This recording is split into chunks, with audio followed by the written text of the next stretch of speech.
am the devil. I am the Lord Satan from the netherworld, ruler of the damned and eternal king of hell. Even I, the master of deceit, can only stomach so much bullshit from the mainstream media and indie grifters. That's why I tune in to Morning Extra with Uncle Warren, because he eliminates my competition, and also because I know I'm gonna see that motherfucker soon.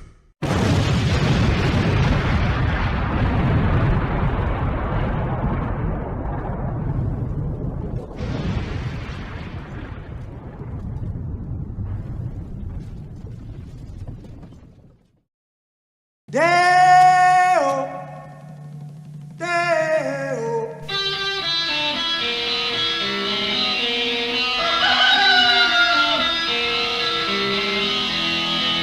Baby's got a burger and a shooter and that shake it all go down. Baby's got a burger and a shooter and that shake it all go down.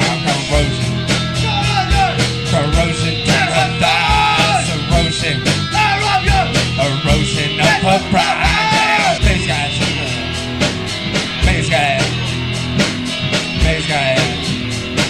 corrosion now, corrosion now. Baby's got it.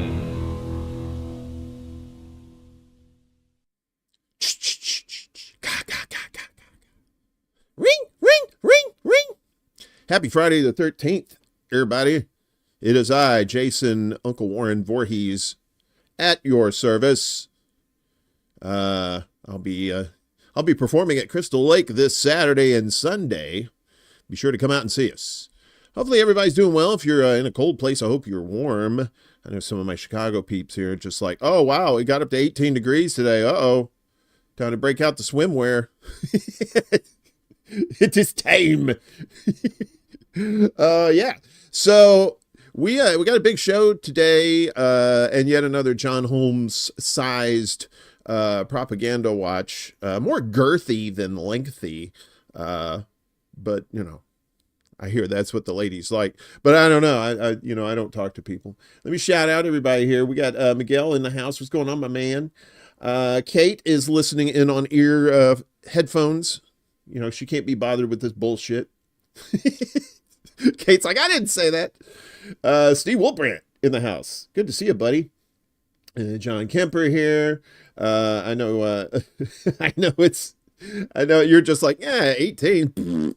What's that bullshit? Eddie Felson, fueled by vinyl. Good to see you. Maybe you might be confused, Eddie.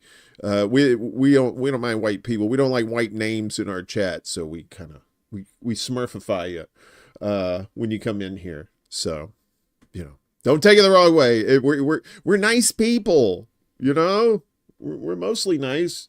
We got Chuck's Intergalactic UFO show. Big announcement for him later in the show. Who else is here? We got Max Sarjay and Liana, and I think that might be it for right now. We got our lurkers over there on Rockfin and Rumble. There's Pooperganda. No, they don't have nukes yet, but they're gonna get them. They are now. If they weren't before, all this bullshit, they're gonna get them now. I know I would be like, oh, you're fucking with me? Okay. Nukey, nukey, nuke. Nukey, nukey, nuke. Nuke, nuke, nuke, nuke, nuke, nuke. Poof, nuke. That's what North Korea did. North Korea said, you can fuck with us? And nuke, nuke, nuke, nuke, nukey, nukey, nuke. No. I was making a Jason Voorhees reference, Kate.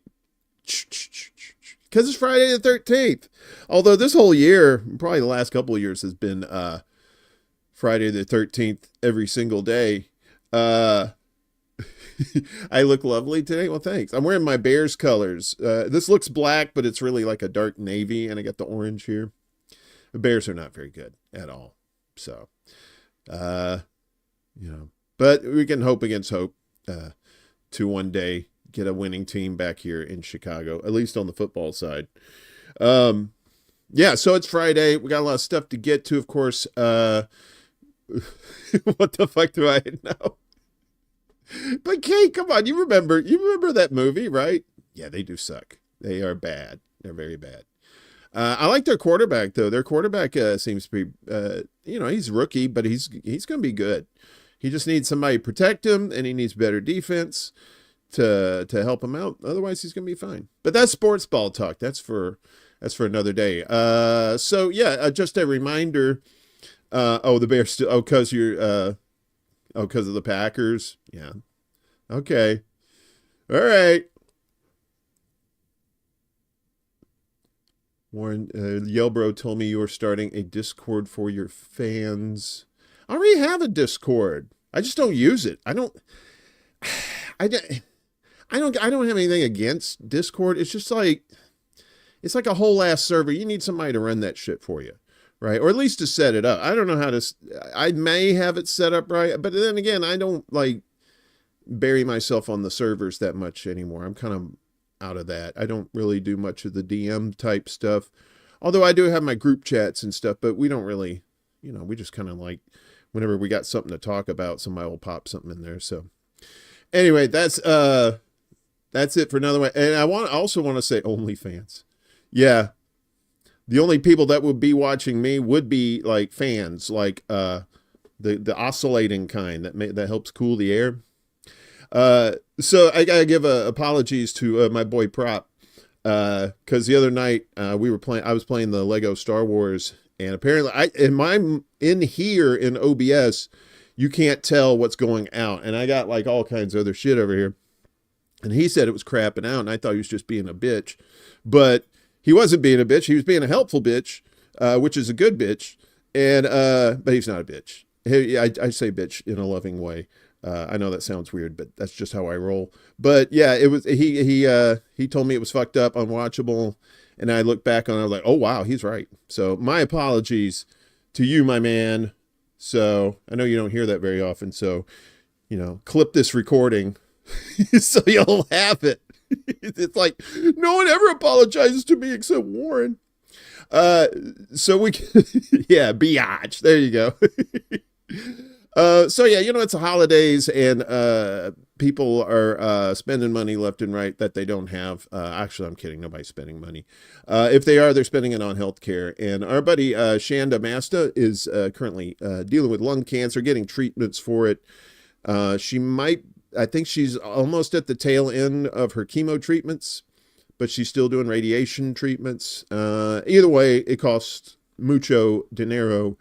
And if you could help her out, the GoFundMe link for her is in the description below right now. If you don't have any money, that's fine. Just share out the link. That helps too. We can, every little bit helps when it comes to that kind of stuff. Sharing information is very, very valuable. So global solidarity in the house. Chat always right. My chat is, I have a very smart chat. I've been in some people's chats. I'm like, Jesus Christ, man, where's your handler? Who dresses you in the morning? The fuck? But not this crew. This crew's like, a bunch of fucking Einsteins over here. Bunch of brainiacs, you nerds. But I love each and every one of you because you're good nerds. You're my nerds. And that's all I can ask for. And my tech seems to be working this morning, knock on wood. So we'll see what happens on a Friday. Usually shit craps out on a Friday the 13th, but we'll see. So let's quit fucking around. Let's get to the news. And of course, water wet, sky blue, and oh look, Israel's killing people.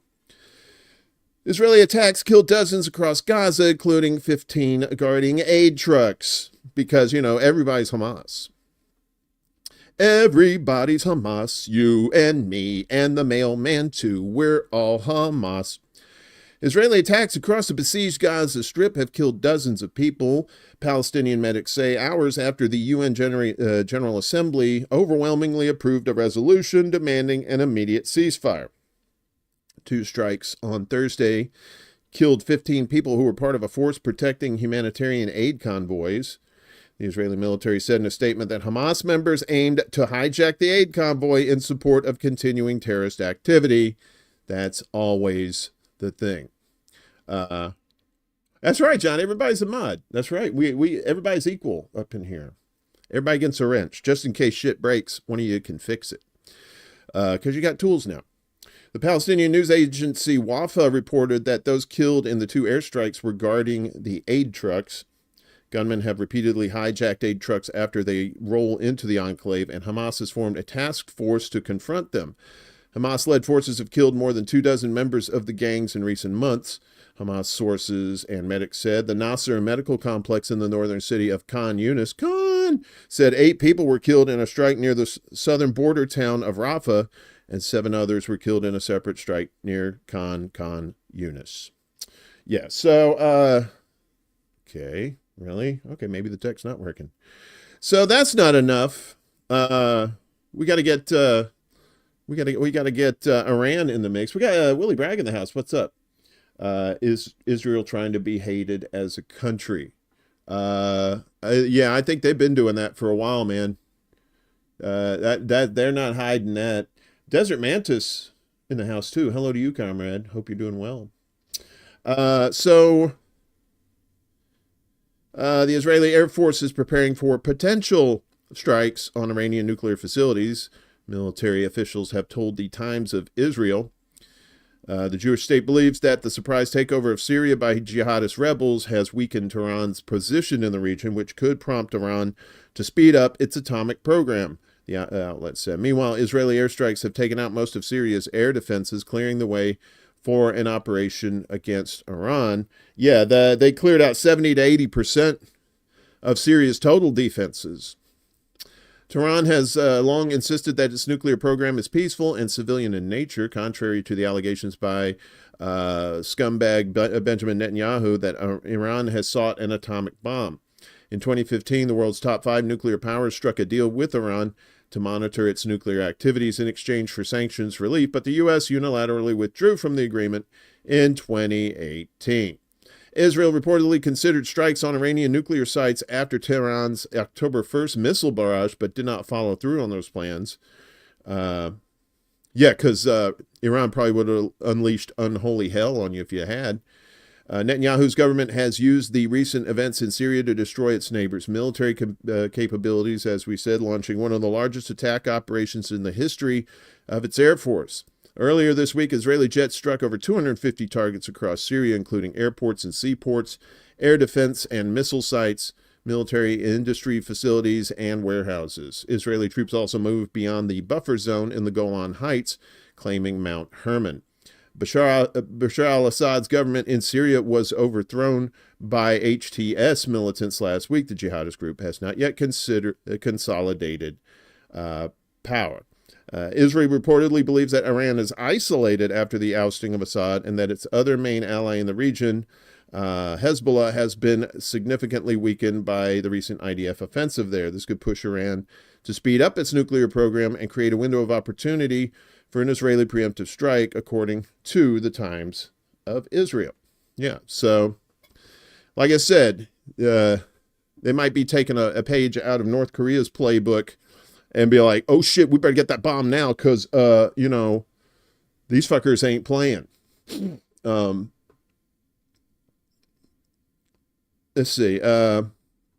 Yeah, so meanwhile here in America, the hubris of these Zionists is actually catching up to them, finally, maybe. Israeli-American real estate giants charged with sex trafficking, sexual assault in New York court. Well, they didn't do it in the court. Well, you know what I'm saying.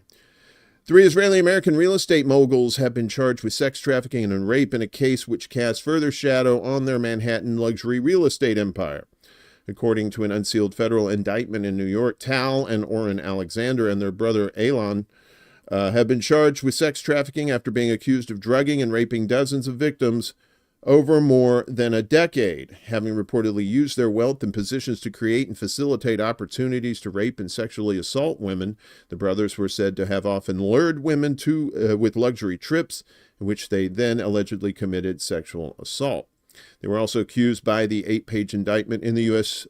District Court in Manhattan of having worked together and with others known and unknown. Damn, that's some, what's his name? Defense Secretary. There's the knowns and the unknowns. To carry out such a sex trafficking scheme, leading to their arrest in Miami on Wednesday morning. The three each reportedly face one count of conspiracy to commit sex trafficking and one count of sex trafficking of a victim by force, fraud, or coercion. Tal Alexander also faces an additional count of sex trafficking of a victim by force, fraud, or coercion. If convicted, the brothers, Israeli-American dual nationals, could face sentences of 15 years to life in prison. They have, of course, all denied wrongdoing because they're Israeli, and Israeli people don't do anything wrong, right? Right? Isn't that the thing? You know the thing. Going back to Lebanon, Lebanon deploys troops in Qiyam after Israel troops pull out. They haven't pulled out all the way, giggity, but we'll get to that in a moment. In a statement released on Wednesday, the Lebanese army announced that its units had been deployed in 5 positions around Qiyam in coordination with the UN Interim Force in Lebanon, or UNIFIL, adding that the move is the first phase of deployment in the area at the same time as the Israeli enemy withdrawal. Whoa, that was cute. The deployment will be completed in the next phase, while specialized units will survey the town to remove unexploded ordnance, it said. Meanwhile, Lebanon's Prime Minister Najib Mikati said that the stationing of troops in Qiyam represents a fundamental step towards strengthening the army's deployment in the south in implementation of the ceasefire decision. And just a reminder of the details of the ceasefire. So Hezbollah is supposed to chill. If Hezbollah doesn't chill, then the Lebanese army will make them chill, apparently. And meanwhile, Israel has 60 days to let everybody get out and do their thing. But obviously, they've been murdering people during the ceasefire. They obviously either don't know what a ceasefire is or don't care. We salute the Army's efforts towards establishing stability in the South, he wrote in a Twitter post. Israel was forced to accept the truce with Hezbollah resistance movement after suffering heavy losses following almost 14 months of fighting and failing to achieve its goals in its aggression on Lebanon. The ceasefire agreement, which took effect on November 27th, gave Israel until late January to withdraw from all areas of southern Lebanon. Also on Wednesday, the Israeli military confirmed that it had withdrawn its troops from Qiyam in accordance with the truce with Hezbollah. It, however, noted that the occupation troops still remain deployed in other areas of southern Lebanon. Furthermore, the U.S. Central Command said in a Twitter post that its leader, General Eric Kurilla, visited Beirut on Wednesday to monitor the replacement of Israeli soldiers by Lebanese forces in Qiyam. This is an important first step in the implementation of lasting cessation of hostilities and lays the foundation for continued progress, said Kurilla, who also met with Lebanon's Armed Forces Commander General Joseph Aoun. I'm going to say that's Aoun. Israel's war on Lebanon killed almost 4,000 people and injured more than 16,000 others, according to the country's health ministry. Hezbollah opened a support front for Palestinians in Gaza only a day after Israel unleashed its war against the besieged territory last year, launching numerous retaliatory attacks against Israeli targets in the occupied lands. Yeah. But, you know, as things go in southern Lebanon, Syria is totally a different story. Israeli troops push deeper into Syria and hinder UN peacekeepers. Israeli forces have advanced further into southern Syria after their ground troops moved deeper into the Syrian Golan Heights, effectively expanding their occupation. Part of the plan. Sources said Israeli soldiers entered the town of Al-Hurriya in Quneitra province on Thursday as part of the regime's unprecedented onslaught on Syria following President Bashar al-Assad's ouster. Local sources said Israeli forces also carried out a forced evacuation of the residents of the village of Rasim al-Ruwadi in the region. Israeli occupying forces on Wednesday evening stormed the towns of Ruwahina, yeah, that's what it is. Just a side note, I don't look at any of these names before I read them. So when I'm reading them for the first time. So, and you say, well, why don't you just read? Because I'm not gonna, all right? And Batna in the central countryside of Quneitra as well. And if I'm butchering these names, well, I'm probably going to butcher them even if I read them over 2 or 3 times. So it is what it is. Let's save a little time, right? Residents of the town said the occupying regime forces asked them to evacuate their homes to annex them to the so-called buffer zones. The incursion involved tanks and infantry units, including which several houses were searched. It came after Israeli Minister of Military Affairs Israel Katz said the regime is planning a sterile defense zone. Sterile, that's not a good word to use. In southern Syria, in violation of the 1974 disengagement agreement between the two sides. Community leaders and residents of Quneitra have refused to evacuate their villages. They have collectively decided to remain in their homes in the face of Israeli advances. Since the fall of President Assad, the Israeli regime has carried out almost 500 airstrikes across Syria, targeting critical civilian and military infrastructures. Several regional nations have denounced the Israeli aggression, reaffirming their commitment to protect the Arab country's sovereignty and territorial integrity. On Thursday, a UN source said Israeli troops were obstructing the work of UN peacekeepers in the occupied Golan Heights. He explained that the Israeli army has transferred forces to the area, restricting the movement of peacekeeping forces significantly and hindering their operational tasks. Hey, Bella, what's up? Good to see you. After the fall of President Assad last weekend, Israeli Prime Minister Netanyahu announced the cancellation of the 1974 disengagement agreement with Syria. He ordered the deployment of Israeli forces in the buffer zone in the Golan, which separates the occupied part of the heights from the rest of Syrian territory. Chanda also said the Golan Heights, an area Israel captured during the 1967 war with Syria and has occupied ever since, would be forever part of Israel, thanking U.S. President-elect Donald Trump once again for supporting the regime's occupation in 2019. Yeah, so if you think Trump is going to be like so good, much better on Israel and Palestine, you got jokes. You're funny. The UN and most of the international community recognize the Golan as part of Syria. The Israeli Prime Minister has noted that he had promised on October 9th last year to change the face of the Middle East. Israeli soldiers have reportedly taken positions 10 kilometers beyond the buffer zone in the town of Katana, just 25 kilometers from the Syrian capital.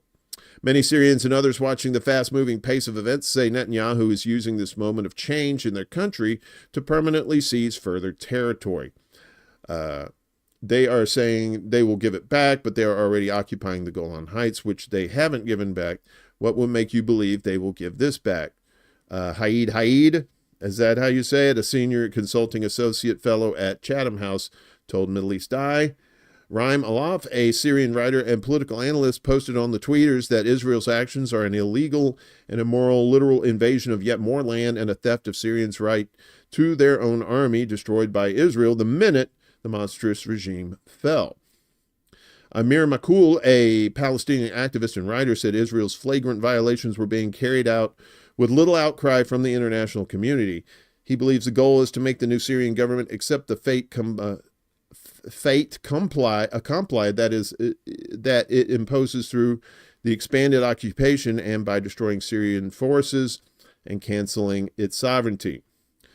Israel's wiped out Syrian naval vessels, sea-to-sea missiles, helicopters, and planes, including the entire fleet of MiG-29 fighter jets and stockpiles of ammunition in attacks on at least 5 air bases, basically neutering whoever's taken over Syria. They're going to be neutered, and they're probably going to be Israel's bitch.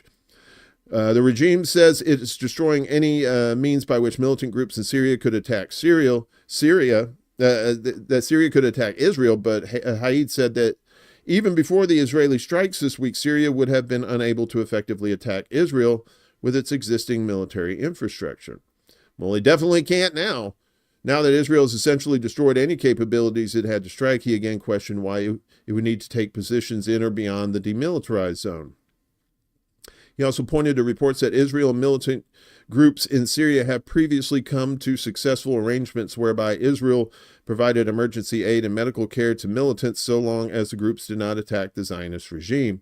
He said with militants and Takfiri groups in control, Syria has now been left defenseless. The problem now is no matter what happens, the Syrians might not be able to protect themselves not only against Israel, but against other threats that might be domestic, Haid said.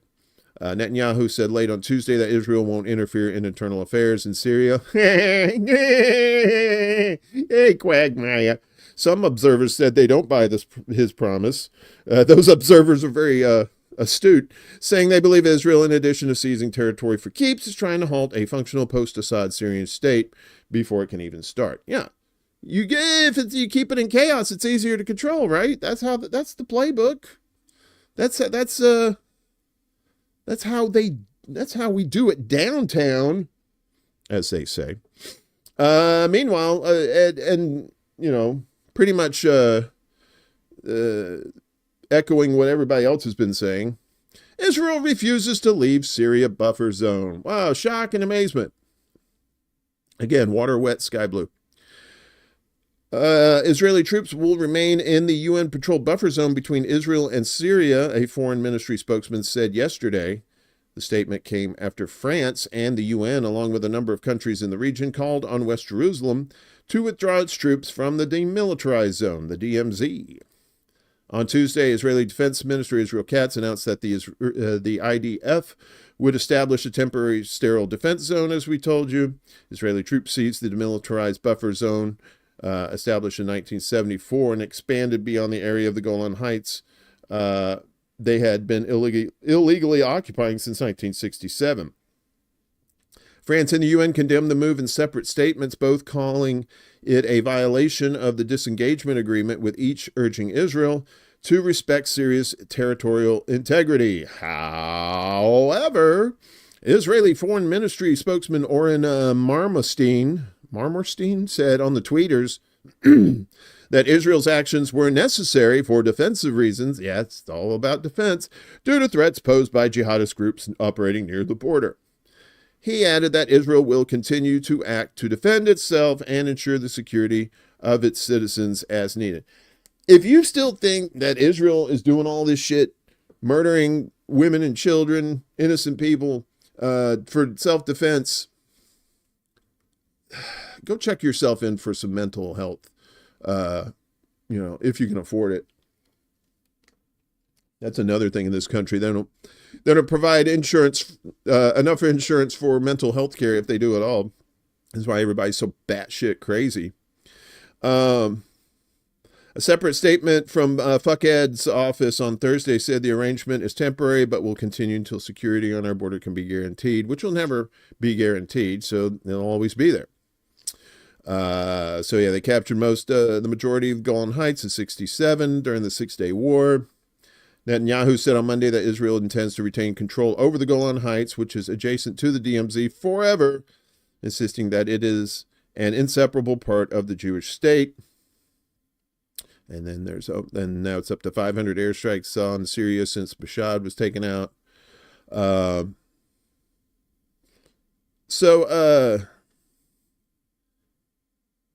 see. Speaking to Channel 4 on Wednesday, an HTS spokesman stopped short of outright condemning the Israeli strikes, merely stating that the group wants everyone to respect the sovereignty of the new Syria, right? So, yeah, what does HTS have to say about all this? Not much. Surprisingly, not much. You have nothing to say. That's a quote from a reporter. HTS tight-lipped on Israeli airstrikes, occupation of Syria. So this is from the Cradle. Cradle's a good spot to get good Middle East news, by the way. Obida Arnott, a spokesman for the HTS extremist group that just took over Syria after a joint assault with Turkish-backed fighters, refused to address Israel's airstrikes across the country in an interview aired by British news outlet Channel 4 on Wednesday. During the interview, Arnaud avoided answering the question twice. Let's see if we can get that here. Can I get your reaction to these Israeli airstrikes? We've had over 300 now. Our priority is to restore security and services, to revive civilian life in institutions, and care for newly liberated cities. There are many urgent parts of day-to-day life to restore: bakeries, electricity, water, communications. So our priority is to provide those services to the people. I understand it's not your priority, but are you honestly telling me that you have nothing to say about Israel striking 300 sites in this country? Have no doubt, we want everyone to respect the sovereignty of the new Syria. This point is very important to us. So yeah, very tight-lipped. I don't really know, how much, about, like the analysis of it. But just from a layman's point of view, when you see something like that, it's like, why aren't you answering the question? Because they don't want to piss off Israel, right? They're in a very weak state. They have an army, but they don't have any weapons. Israel just took out all their weapons. And you're going to talk shit about somebody that just bitch slapped you? Who could bitch slap you again, especially with their Western buddies backing them up? I can understand that, why he wouldn't say, talk shit about them. Maybe they've got something planned for Israel. Who knows? So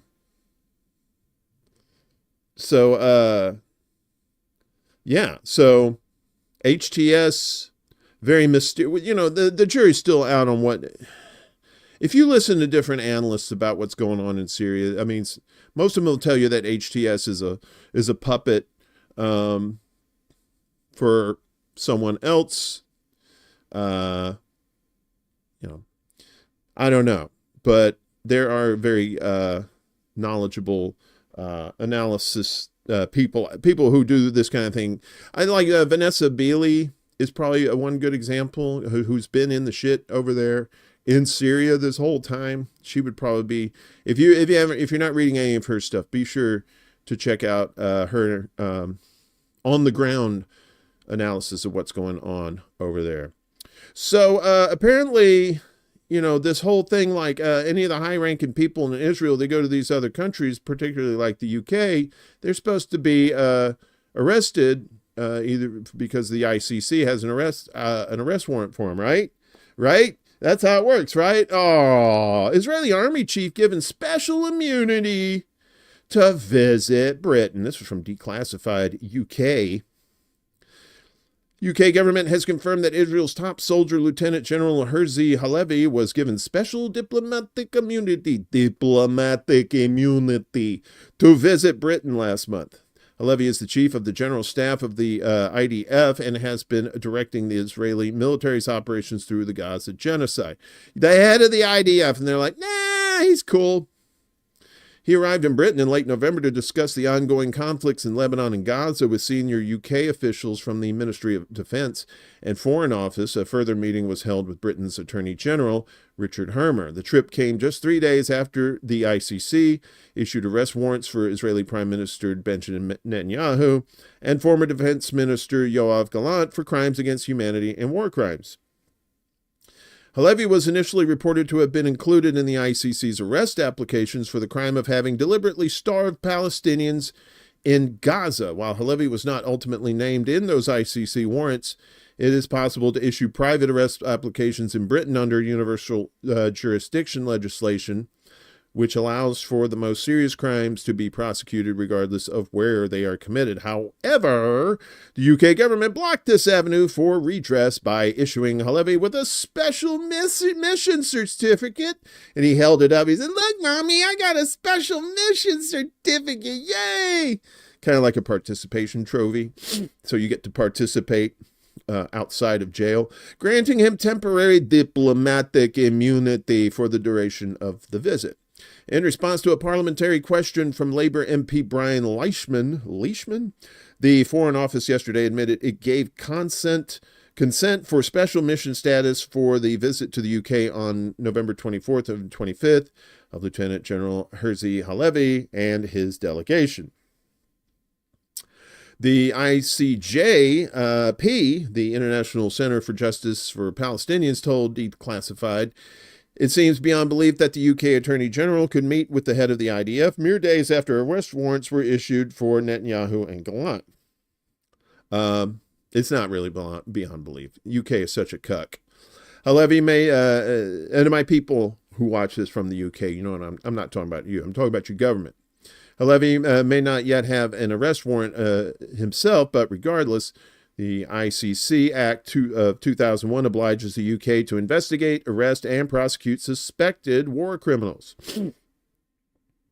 ICJP spokesman Jonathan Purcell said it was utterly reckless for the Attorney General to have met Halevi, not least as it will undermine the UK's global position by associating so closely with a pariah state. Israeli officials have feared arrest in Britain under universal jurisdiction proceedings for the past 2 decades. Excuse me. In September 2005, a private arrest application was issued for retired Israeli General Doron Almog over alleged war crimes committed in Gaza. Almog was tipped off about the potential arrest upon arrival at Heathrow Airport and remained on his plane before turning back to Israel. The incident seemingly marked the first time that an arrest warrant had been issued in Britain for an Israeli national over abuses against Palestinians.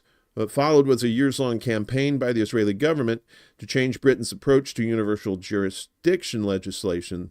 The goal was to allow Israeli officials to visit Britain without fear of arrest, particularly those accused of serious abuses against the Palestinians.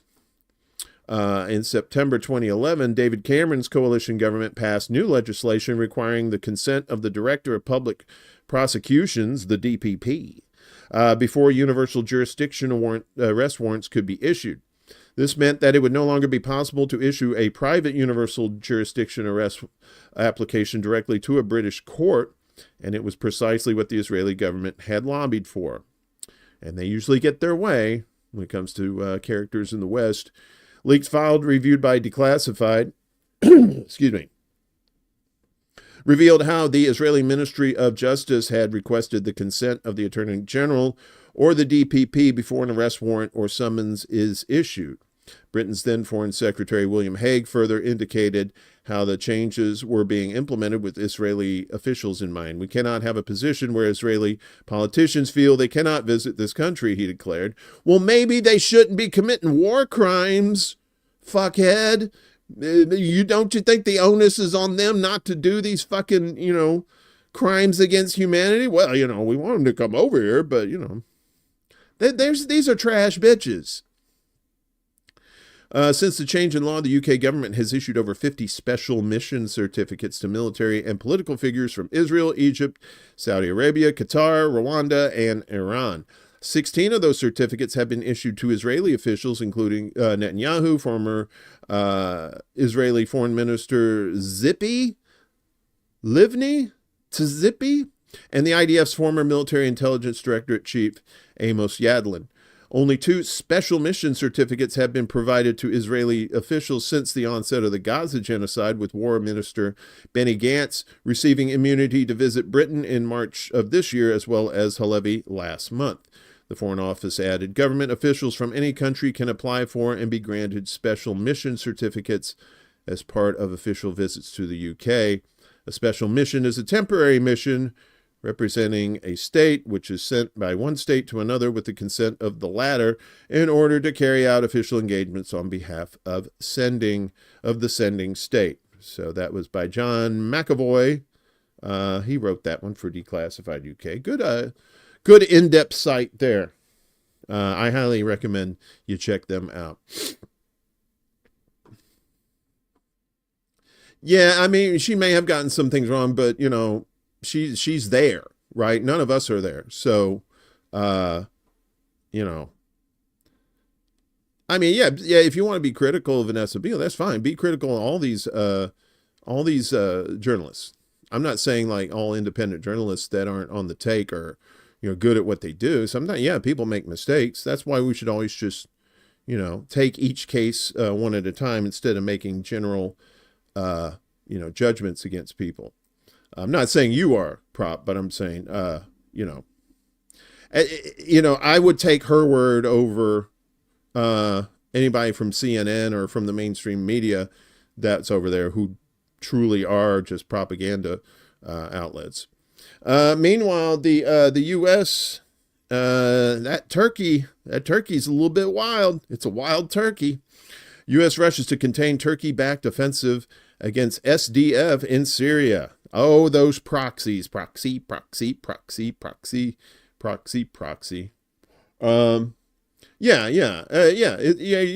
right. It's not incorrect to say that, somebody gets it right all the time. That's why we have to do that. Keep an eye on people. especially people who provide us information.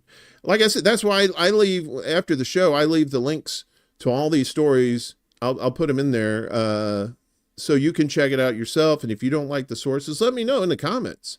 You know, if you got a problem with some of the what I'm using. Like I use Al Arabiya sometimes, and they're a mouthpiece for Israel pretty much, but sometimes they have some unbiased articles that I use. That's what, if I have to use mainstream or some of these shitty sites, at least I try to use the ones that, at least in the story, don't have any bias, and I look for that as well. The U.S. government is scrambling to address a Turkish-backed offensive targeting the Syrian Democratic Forces, that's the SDF, in Syria following the fall of Assad's regime.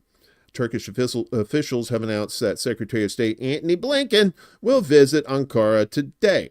A statement from the State Department indicated that Blinken will discuss the importance of ensuring that the transition process and the formation of a new government in Syria respect the rights of minorities, of course, and prevent Syria from being used as a base for terrorism. They don't give a shit about minorities. That's just talking points. Washington was caught off guard by the rapid overthrow of Assad by HTS-aligned forces, which occurred in just 11 days. Reports suggest the U.S. officials had been attempting to negotiate a deal with Assad that would have normalized his position in exchange for severing ties with Hezbollah and Iran. The U.S. has expressed concern over Turkish-backed Syrian National Army, the SNA, operations targeting the SDF, a U.S. partner force.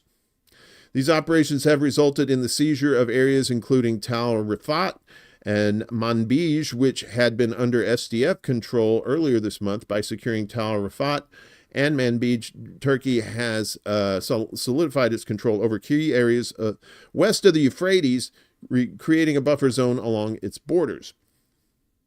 Following the capture of Manbij, the SNA crossed the Euphrates River and seized the tomb of Suleiman Shah, a site of significant historical and cultural importance linked to the Ottoman Empire. And of course, the Ottoman Empire, when they ruled, everyone had very comfortable feet because they were always propped up on the Ottoman Empire. The move triggered an outcry from the SDF, raising concerns that the front would move forward towards the heavily populated city of Kobane. I'm so sorry, that's okay. Turkey has long regarded the SDF as an affiliate of the Kurdistan Workers' Party, the PKK, despite its rebranding and its partnership with the U.S. in the fight against the Islamic State, ISIS, or IS, the artist formerly known as ISIS. A Turkish official told Middle East Eye that Blinken was probably coming to ensure that the SNA wouldn't progress towards Kobane, or Ain al-Arab, as known in Arabic. I wonder why it's called Cobain now. I think Kurt Cobain's last name is spelled with a C. I don't know. Maybe that's Dollar Tree Kurt Cobain. Turkey will maintain military pressure because some officials in the U.S. are facilitating talks between the SDF and Israel in a last-minute attempt to secure the group's future. A person familiar with the issue told Middle East Eye, Hey, Jessica, you playing hooky from work? Good for you. That's my girl right there. That's my peeps are always just like, you know what, fuck these people. It's Friday the 13th. You know, there's probably ladders and black cats out there. You don't want to, you don't want to tempt fate. Israeli public broadcaster Khan last week revealed that the first official talks between Tel Aviv and the SDF leadership took place earlier this month. This development has raised eyebrows as senior Israeli officials have begun adopting rhetoric supportive of the Syrian Kurdish group. Meanwhile, U.S. Central Command Commander General Michael Kurilla, as we said, visited northeast Syria on Tuesday, reiterating U.S. support for the SDF as an anti-ISIS partner force. I'm not calling them IS, they're ISIS. Murat Yesiltis, a senior expert at the Ankara-based think tank SETA, argues that Ankara aims to strengthen its position during Donald Trump's term by undermining the SDF as much as possible. See, Miguel gets it. Khan! Every time I see Khan, I have to do Kirk. Sorry. Because I am 13 years old still. Trump has repeatedly voiced his intention to withdraw U.S. forces from Syria during his first term, but pressure from the Pentagon and a U.S. media campaign limited his efforts, resulting in only a partial pullback in 2019. Yasiltas told MEE he does not believe Ankara will escalate the situation by launching a major operation in areas such as Kobane or Kamishli, which are heavily populated with civilians. I love a good language challenge. However, there is a sense that the Americans are seeking a grand bargain to resolve the SDF issue, Yasiltas said. But Blinken and others only have 1 month left in office, so any deal must be negotiated with the incoming Trump administration. The new Syria increasingly appears united, and autonomy for a few million people in the country seems unlikely. A separate force familiar with the situation noted that the threat posed by SDF-controlled areas is higher than ever, despite the loss of Manbij and Tal Rafat. The Syrian regime previously maintained a civil and military presence in areas like Hasaka and Kamishli, but they are no longer there. This absence provides the SDF with an opportunity to resemble a state more than ever before, the source said. Recent footage from last week shows that many residents in predominantly Arab areas such as Raqqa, what a great name, and Deir el-Ezor are growing intolerant of SDF rule, particularly now that the threat of Assad's return has diminished. Many in Ankara anticipate that the SDF will continue to face internal strife in Arab-majority areas. Yasiltas also highlighted immediate issues that Turkey wants to discuss with Blinken, including the transition process in Damascus. Turkey could play a key role in assisting the international community with the removal of Syria's remaining chemical weapons, Yasiltas added, if those are even real. Although Israel has reportedly targeted some research facilities and sites, these types of attacks alone are not sufficient to fully eliminate them. The State Department confirmed that Blinken will also address efforts to ensure that Syria's chemical weapon stockpiles are secured and safely destroyed. Right. So Turkey's always got to be a fucker. They always got to be the piss in the the piss in the punch bowl. Turkey is a shady country, man. Oh, but if you're Turkish, I'm pretty sure you're cool. Hang on just a second.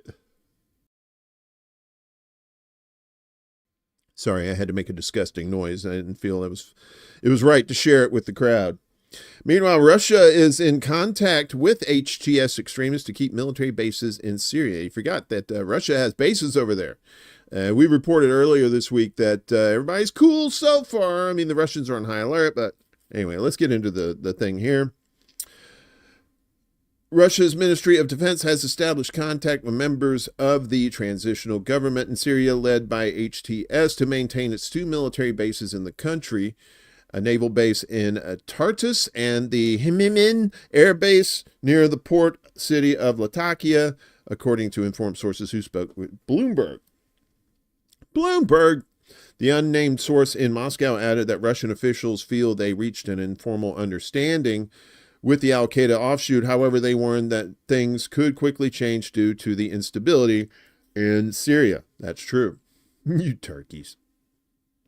According to a report by Reuters, Russian Deputy Foreign Minister Mikhail Bogdanov told journalists on Thursday that the Kremlin's established direct contacts with the Political Committee of Syria's Military Operations Administration, adding that these discussions were proceeding in a constructive fashion. The Russian military entered Syria in 2015 when Damascus requested military assistance to push back against ISIS and other extremist groups that were let loose by the U.S. and its allies. Alongside the Hemimin Air Base in Latakia, Moscow also controls the Tartus Naval Facility, which the Kremlin previously said would host up to 11 Russian warships, including nuclear vessels. Sorry, that's a Chekhov reference from Star Trek IV. Nuclear vessels! I am looking for nuclear vessels! Moscow supported the government of Syrian President Bashar al-Assad until its final days, as Turkish-backed extremists consummated their armed coup in Damascus on Sunday. Reports revealed the Kremlin had granted Assad and his family asylum status.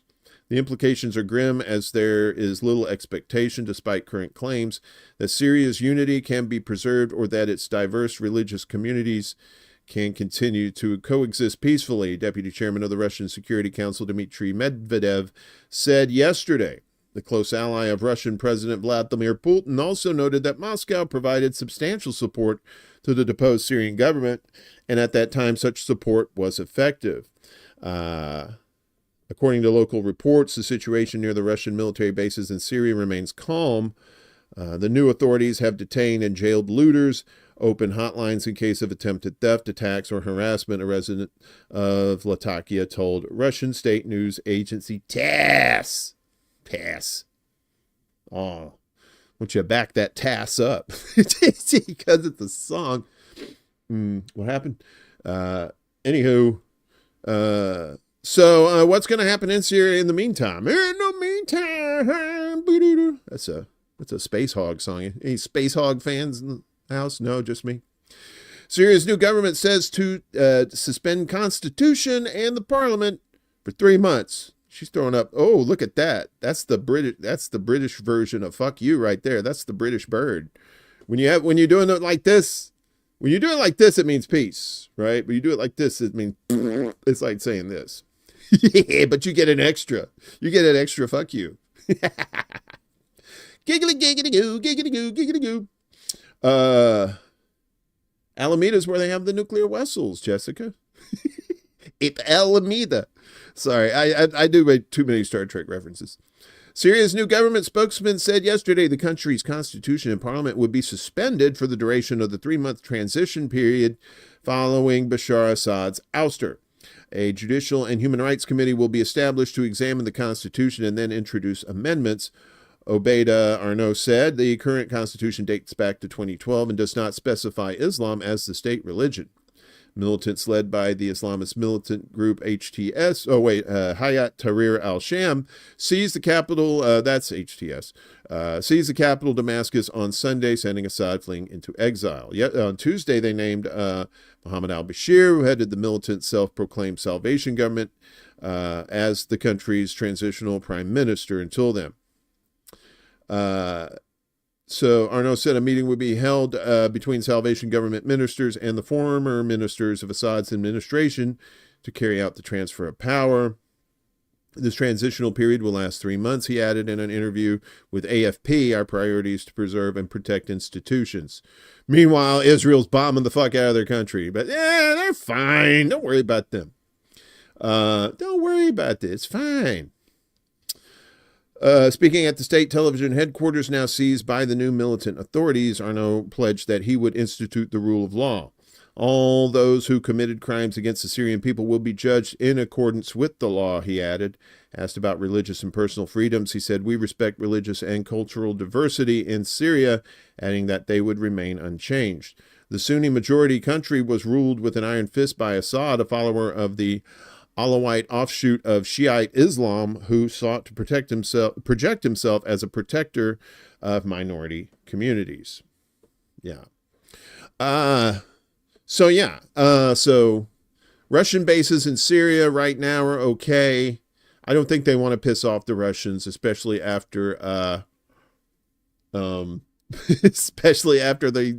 tested their hypersonic missile against Ukraine. They're like, yeah, we're good. Russia, okay. You know, who keeps taking down my posts? What? Peace, Dove, what's up? Your posts are there. I don't know. Maybe somebody doesn't like you in here. Who'd you piss off? Peace, Dove, who the hell did you piss off?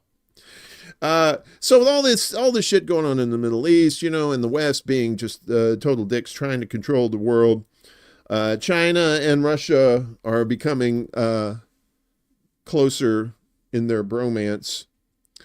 China, it says whiling, but it's an error. It says China willing to strengthen ties with Russia. Xi tells Medvedev, and that's Xi on the right, Medvedev on the left, and they're shaking hands. China is willing to bolster bilateral relations with Russia, Chinese President Xi Jinping told senior Russian security official Dmitry Medvedev, as Beijing and Moscow have significantly strengthened their economic cooperation and diplomatic ties already in recent years in defiance of the West's unilateralism. Nancy Pelosi hospitalized? Uh-oh. Let me guess, alcohol poisoning? Nah, she's immune to that by now. On Thursday, Xi made the remark during his meeting with Medvedev, the deputy chairman of Russia's Security Council, who is in China this week to hold discussions with leaders of Russia's key strategic partner. China is willing to work with Russia to strengthen the alignment of development strategies, Xi told Medvedev, according to the state broadcaster CCTV, which used to stand for closed caption televisions, or closed circuit television. I'm sorry. CC is closed caption too. According to the readout, the Chinese leader added that his country hoped to tap into the driving force of cooperation between the two countries and continuously benefit the two countries and their peoples. Peace stuff, I can see it too. I can see your post. You're fine. China, a major market for the Russian military. It could be some YouTube fuckery. I don't think anybody here is fucking with you. China, a major market for Russian military, and Russia have significantly strengthened their economic cooperation and diplomatic ties in recent years, with their strategic partnership growing even closer following the Ukraine conflict. Russia and China declared a no-limits partnership in February 2022. When Russian President Vladimir Putin visited Beijing just days before Moscow launched its military campaign in neighboring Ukraine. Trade between the two nations hit a record $240 billion dollars last year, as Chinese companies ramped up investments in Russia after Western firms withdrew in response to sanctions imposed on Moscow. Xi further told Medvedev in Beijing's Great Hall of the People on Thursday that China and Russia should strengthen communication and cooperation within multilateral frameworks such as the United Nations, the BRICS Cooperation Mechanism, and the Shanghai Cooperation Organization, as quoted by CCTV. During their meeting in Beijing in May last year, Xi and Putin agreed to further deepen the strategic partnership. The parties reiterate their serious concern over the attempts of the United States to disrupt strategic security balance in the region, the deepening of the comprehensive partnership, and strategic cooperation entering a new era, said a 7,000-word joint statement issued following their meeting back then. Yeah, so crazy. Yeah, and like we said, that everybody's circling the wagons now.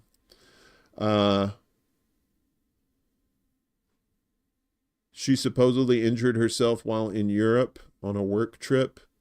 A work trip. Yeah, the work trip was her at the bar.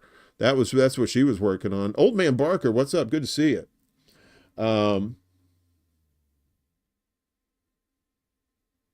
I'm going to say injured how? I'm going to say alcohol poisoning. It finally seeped through the rest of her organs. Yeah.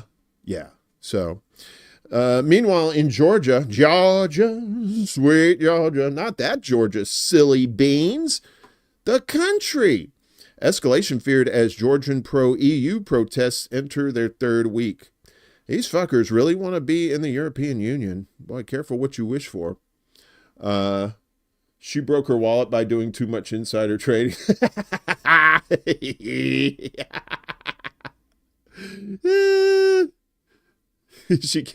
was working at a ski resort. Yeah, that's what she was doing. She was working on her third gin and tonic. That's what she was doing. The bottle, not the thing. Georgia's pro-EU protests entered their third week yesterday amid fears the post-electoral crisis could further escalate, with the ruling party set to appoint a loyalist as the country's next president.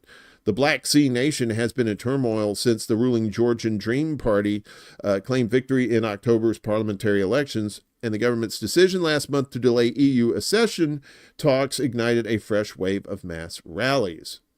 Chocolate ice cream, Nancy. Gross. More unrest is expected this weekend when Georgian Dream is scheduled to strengthen its grip on power by appointing far-right former footballer Mikhail Kavelashvili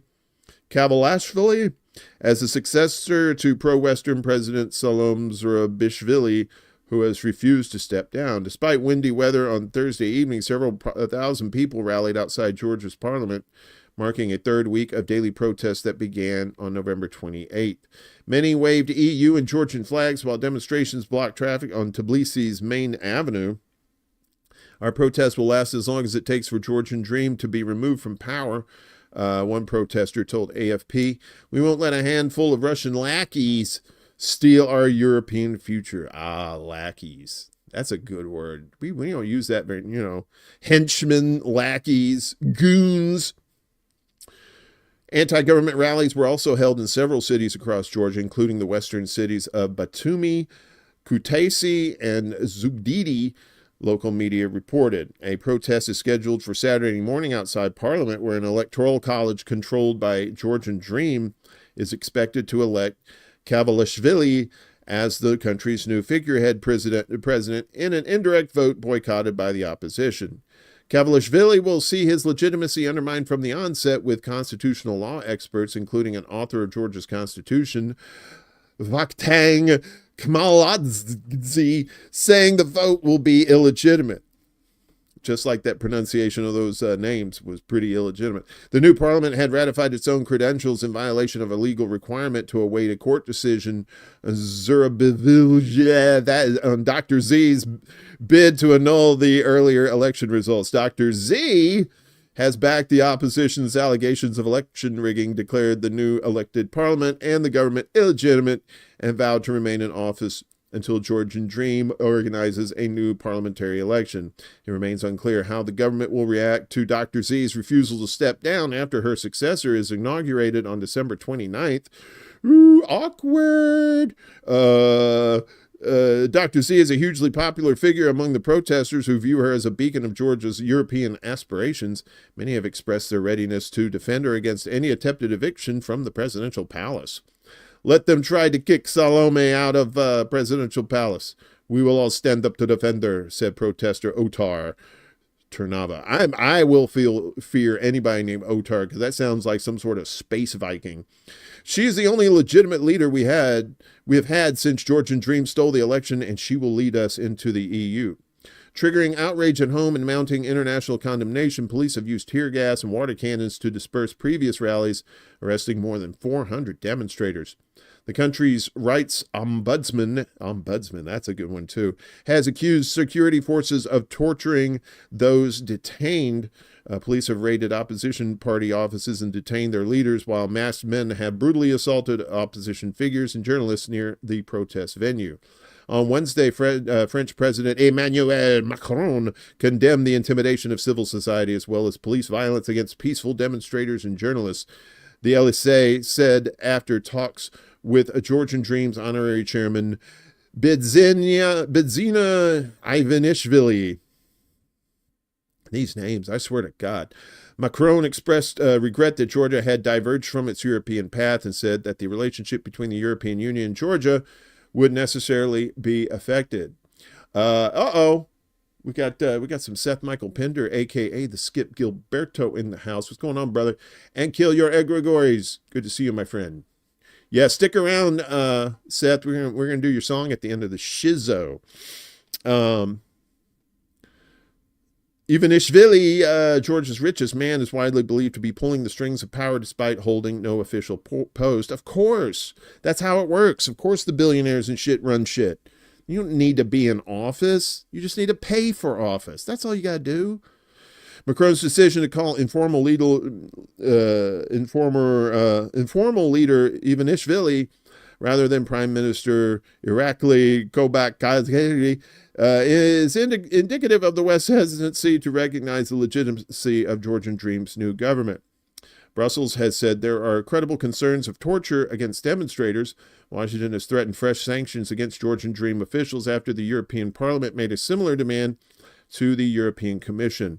The party rejected fraud accusations and insisted it was committed by Georgia's bid for EU membership. Brussels has warned such policies are incompatible with EU membership, while domestic critics accuse the government of copying Russia's playbook. Russia, Russia, Russia. It's always Marcia, Marcia, Marcia. Man, I am as dry as Ben Shapiro's wife's coochie.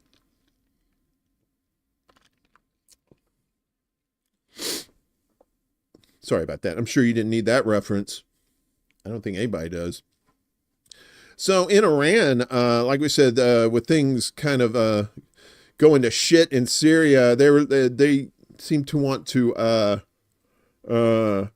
make sure that they're probably going to get their weapons program up. But you know why? Because guess who's got nukes?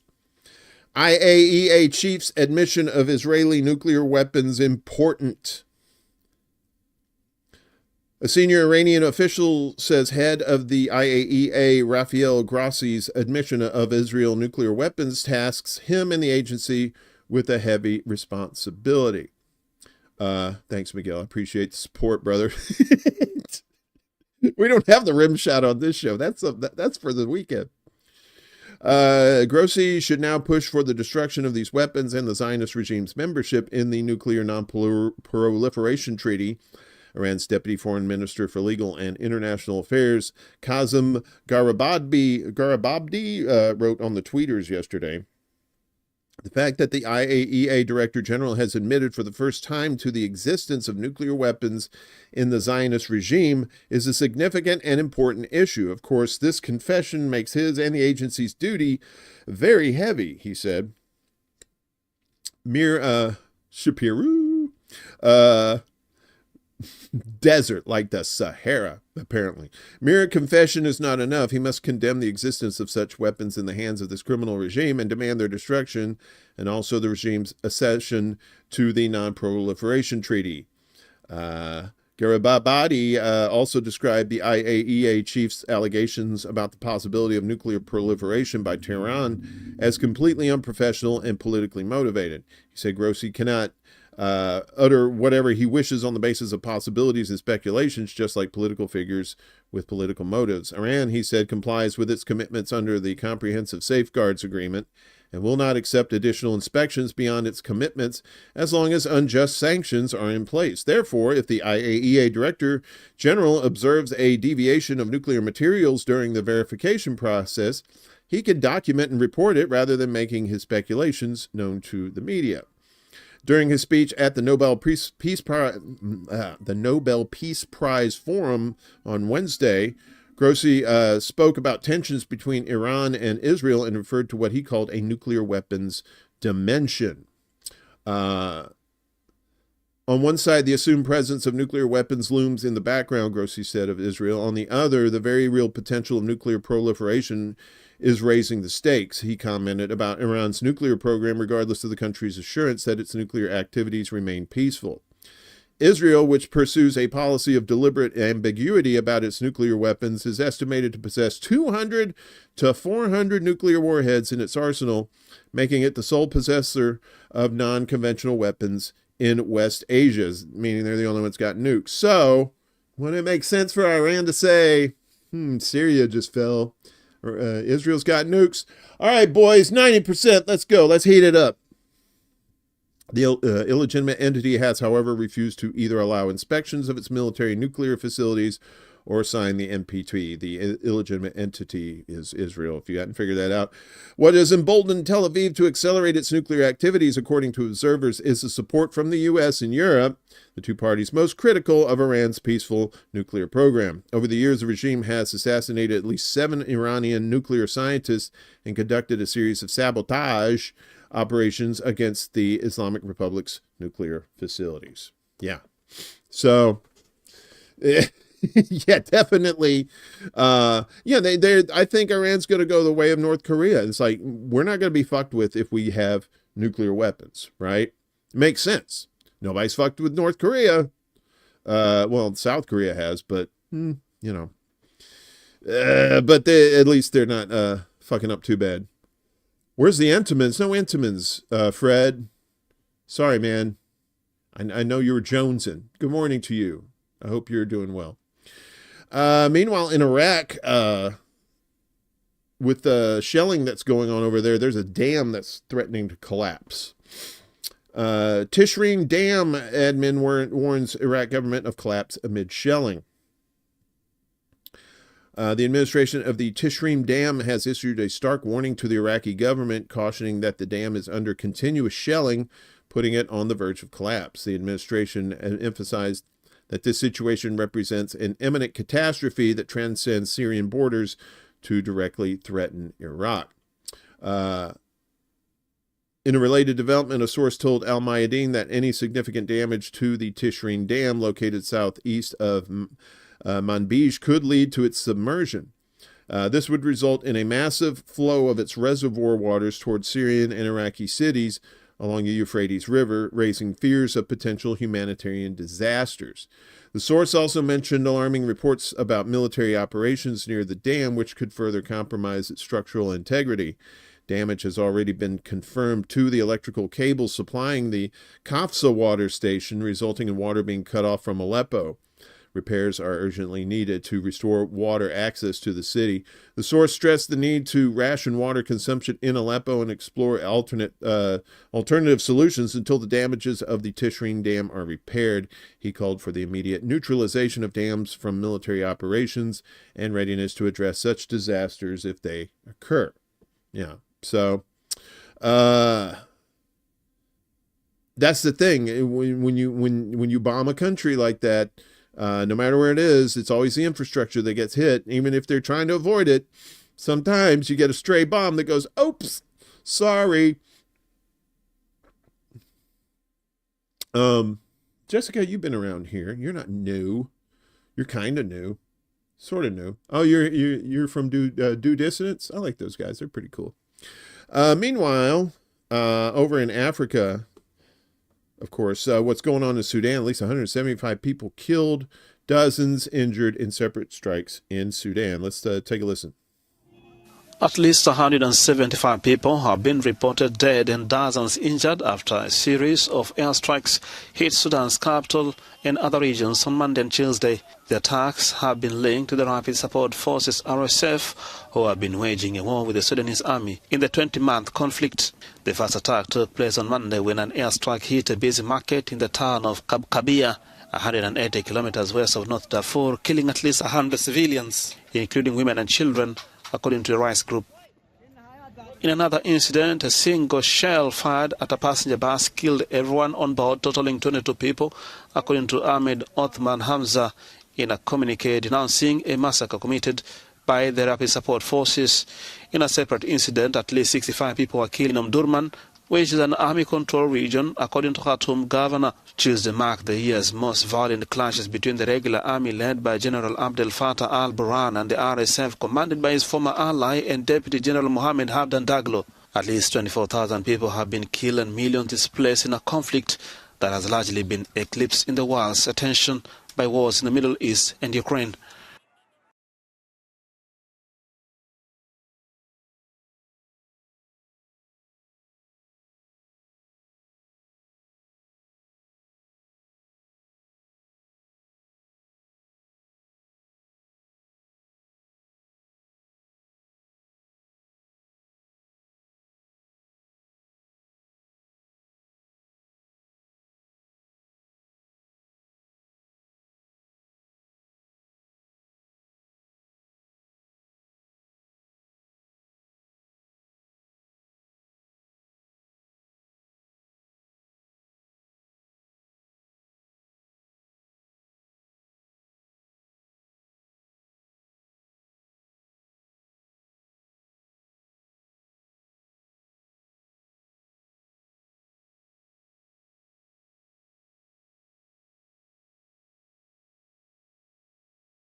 So sorry about that.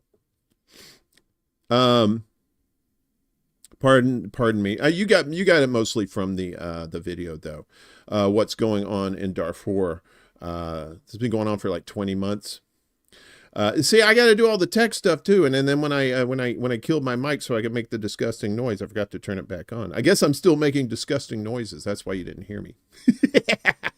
Sorry, but you basically got the gist of it from the video. So everything you missed from me, it's okay. You're fine. You didn't miss anything that you can't read in these things later. So. Meanwhile, the UN warmly welcomes a Turkey-mediated pact to end the Somalia-Ethiopia conflict. The UN yesterday hailed a Turkey-mediated pact between Somalia and Ethiopia to end differences. We warmly welcome the announcement of the Ankara Declaration between Ethiopia and Somalia under the leadership of Turkey, UN spokesman Stephanie Dujarric said during a news conference in response to Anadolu's question about the recent signed deal. Anadolu is the Turkish media. Describing it as a positive move in the spirit of friendship and mutual respect, Dujarric said, "We look forward to the start of the technical negotiations on that front and very much hope for a full positive outcome to the process. We also express our appreciation to the efforts by Turkey for bringing these two countries together, the leaders of these two countries together again, and in their support for the implementation of the agreement." Dujarric conveyed the UN's readiness to assist and support in any way and noted that deep and serious differences can be resolved via dialogue, but it requires political will. Turkish President Recep Tayyip Erdogan hosted his Somalian counterpart Hassan Sheikh Mohamud and Ethiopian Prime Minister Abiy Ahmed in Ankara on Wednesday before the three leaders announced the Ankara Declaration. "We have taken the first step toward a new beginning based on peace and cooperation between Somalia and Ethiopia," Erdogan said at a joint news conference in the Turkish capital. The two East African countries have been at odds since Ethiopia struck a deal with Somalia's breakaway region of Somaliland on January 1st to use its Red Sea port of Berbera. Turkey has been working to end tensions between the two countries. And speaking of, what is that? Where is it? Where I just saw it? So, Somaliland. Yeah. So speaking of Somaliland, well, that's coming up in a second. There is something. Hang on just a second, folks. Something is afoot at the Circle K. I don't understand. Let's see. Okay. So, all right. Okay. We're good. It's Friday the 13th. Of course we have bad luck with the tech. I had bad luck with my brain too. So meanwhile, France is finally, they've got a new prime minister after the other one was just no dice. He's like, "Hey, hello, my friend. You are going to be the new PM." He says, "Oh, maybe for like 3 months, since France is so fucked up." Francois Bayrou, one of few political heavyweights to have stood by French President Emmanuel Macron since he came to power in 2017, now faces his biggest challenge after finally being promoted to prime minister. Bayrou heads the Liberal Democratic Movement, MoDem, party that is allied to, but not part of Macron's centrist force, and has supported the president ever since his victorious 2017 election campaign.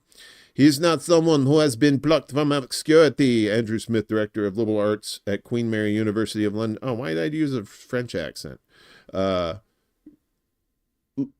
Andrew Smith, director of liberal arts at Queen Mary University of London, told France 24. He is one of the longtime foundational Macron supporters who created the space for the center, realizing that dream back in 2017. 3 times a presidential candidate himself in 2002, 7, and 12, and long cited as an obvious choice for Macron as head of government, he finally has his chance. Bayrou was acquitted in February after a 7-year-long case over the fraudulent employment of parliamentary assistants by his party, the judge ruling that he was owed the benefit of the doubt. Sure, let's give him the benefit of the doubt. That works. Bayrou was named justice minister by Macron when he took the presidency in 2017. He resigned the same year when the legal case was opened against him, but remained a key behind-the-scenes ally. His acquittal opened up a potential return to government. He was regarded as the most likely candidate by commentators, even though his acquittal is still subject to an appeal by prosecutors.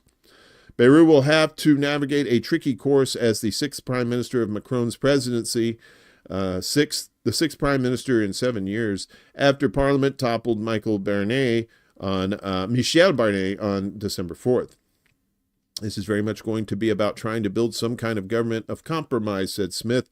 France has gone without a government for over 100 days this year so far. This is really a moment when something needs to change. He said that Bayrou will have to act fast to address France's towering debt and widening deficit. One of the things he can probably do is push for more taxation, he said. That may be a way to win the left vote. He might revisit pensions, but I just can't see it. It is such a titanic reform that Macron sees as having been achieved, and that's one of the reasons he hasn't gone to the left to look for a prime minister. Each successive premier has served for a shorter period than the predecessor, and given the composition of the National Assembly lower house, there is no guarantee that Barnier's successor will last any longer than the 3 months that the right-winger was in office. I will only stay for 2 months. Socialist Party leader Olivier Faure, whose forces could prove useful for Macron in ensuring the stability of the next government, said on Wednesday he opposed naming Bayrou as he would embody continuity. Bayrou will also have to navigate hostility from the still influential former right-wing French president Nicolas Sarkozy. Remember that guy? Sarkozy, that piece of... According to one source, the priority for Sarko is anyone but Bayrou. Sarko. They call him Sarko. Like Donnie Darko, it's Sonny Sarko. Sarkozy, who still holds sway on the right despite criminal convictions since leaving office, even held talks with Macron at the Élysée on Sunday to make clear his feelings, a ministerial source asking not to name told AFP. He hates him, another source on the right added, saying Sarkozy's hostility towards Bayrou dates back to his support for socialist François Hollande, maker of the delicious hollandaise sauce, in the runoff to the 2012 presidential elections after he's eliminated in the first round. Sarkozy is totally off the leash on the subject, added a pro-Macron lawmaker. Bayrou has enjoyed a long and varied political career, which has seen him work with former right-wing presidents Valéry Giscard d'Estaing and Jacques Chirac, Black Jacques Chirac, before backing hollandaise sauce in 2012. Mayor of the southwestern city of Pau, Bayrou is a practicing Catholic, but also a staunch supporter of France's secular system and dabbles in a little bit of witchcraft every now and then. I added that part. That's not true. Or it might be true. Maybe I guessed right. He gained notoriety during the 2002 presidential campaign when he slapped on the face a child who tried to pick his pocket. Get away from me, you little scoundrel, you. He won less than 7% of the vote and was eliminated in the first round. That's what happens. Don't hit kids.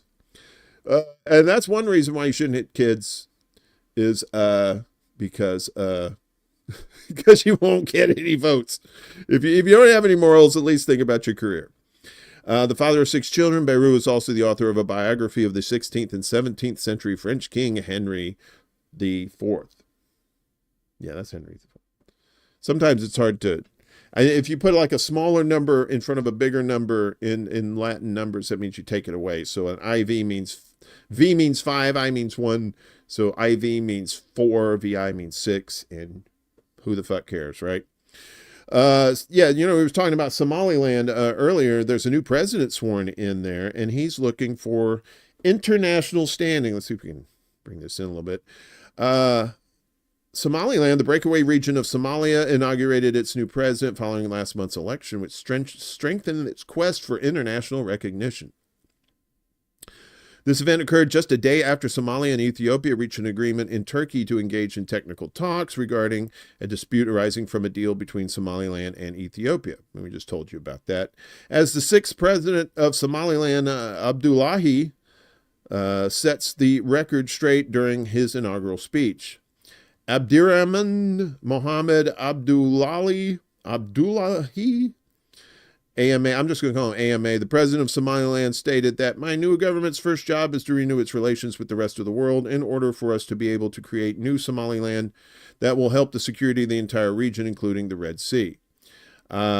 Abdullahi from the opposition Wadani party won over 50% of the votes in the presidential election held on November 13th, defeating Bihi, who was aiming for a second term after 7 years in office. Bihi? What's that like? Is that like Cher? You just only have one name? The Electoral Commission verified the results, emphasizing the significant voter turnout and the peaceful nature of the election as evidence of Somaliland's democratic strength.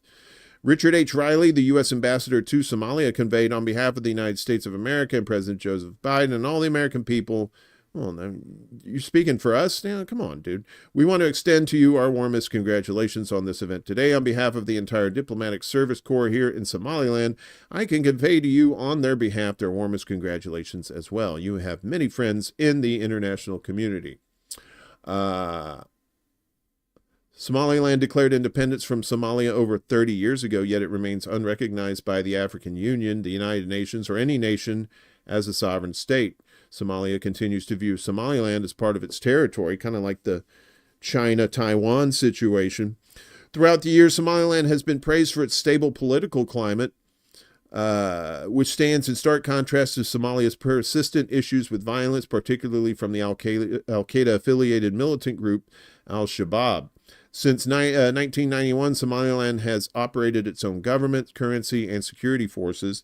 In its pursuit of international recognition, Somaliland entered into a memorandum of understanding with Ethiopia in January to lease coastal land for a marine base. In exchange, Ethiopia would acknowledge Somaliland's independence, a move that Somalia claims violates its sovereignty.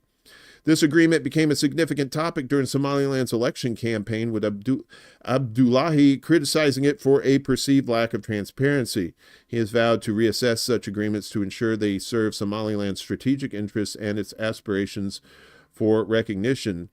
Abdullahi's leadership is now tasked with tackling the clashes in Somaliland's Sul region and the pursuit of international recognition alongside a reassessment of its regional agreements, notably with Ethiopia. And in Ghana, they're making history there as Ghana has their first female vice president-elect, which in Africa, that's huge, right? To have the female leadership like that. Ghana has turned a new page in its democratic journey by electing Professor Nana Jane Opoku Agimang as the nation's first female vice president-elect, running alongside President-elect John Dramani Mahama. Her historic win under the National Democratic Congress, the NDC banner, in the 2024 elections has been widely celebrated as a groundbreaking achievement for gender representation in Ghanaian politics. Born November 22nd, 1951, damn doxing, in Cape Coast Central Region, the professor has consistently shattered barriers. A distinguished academic, she earned her bachelor's and diploma in education from the University of Cape Coast. She later pursued her master's and PhD in English literature at York University in Canada. In 2008, she became the first woman to lead a public university in Ghana, serving as vice chancellor of the University of Cape Coast. Her tenure was marked by transformative reforms, from upgrading infrastructure, very good, to promoting gender equity within the institutions. The professor entered politics in 2013 when she was appointed Minister for Education under John Mahama's presidency. During her time in office, significant strides were made in education, including the abolition of makeshift schools under trees. That kind of sounds like what I did when I was a kid. The construction of modern facilities and the provision of free textbooks and school uniforms. In 2020, she made history again as the NDC's vice presidential candidate, becoming the first woman nominated for the position by a major political party in Ghana. Her selection symbolized a bold commitment to inclusivity and gender equality. The professor's election marks a monumental step for Ghana and serves as an example for the African continent. Her expertise in education and public service positions her to champion initiatives in education reform, gender equality, and youth empowerment. Her leadership promises to bring a fresh perspective to national policies, particularly in crafting innovative strategies to advance Ghana's education sector. Beyond Ghana, her election is a beacon of progress for female representation in African political leadership. inspiring women across the continent to pursue roles of influence. Following the election results, jubilant supporters of the NDC filled streets nationwide celebrating this historic victory. Women across Ghana expressed pride in the professor's achievement, seeing it as a powerful affirmation of women's leadership capabilities. As Ghana transitions power, the professor's role will be pivotal in shaping the nation's future. Her dedication to education, gender equality, and national unity will guide her as she takes on this groundbreaking role. Her election is not just a win for the NDC, but a triumph for all Ghanaians. It symbolizes progress, perseverance, and the promise of a more inclusive political landscape. Under the leadership of John Dramani Mahama and Professor Naana Jane Opoku Agamang, Ghana is poised for a future defined by unity, diversity, and inspired leadership. Well, we'll see about that. We don't know what the future holds. Doesn't exist. You do exist. You exist here. Hello. Good to see you. Happy Friday the 13th. It is. Stay away from bad luck shit.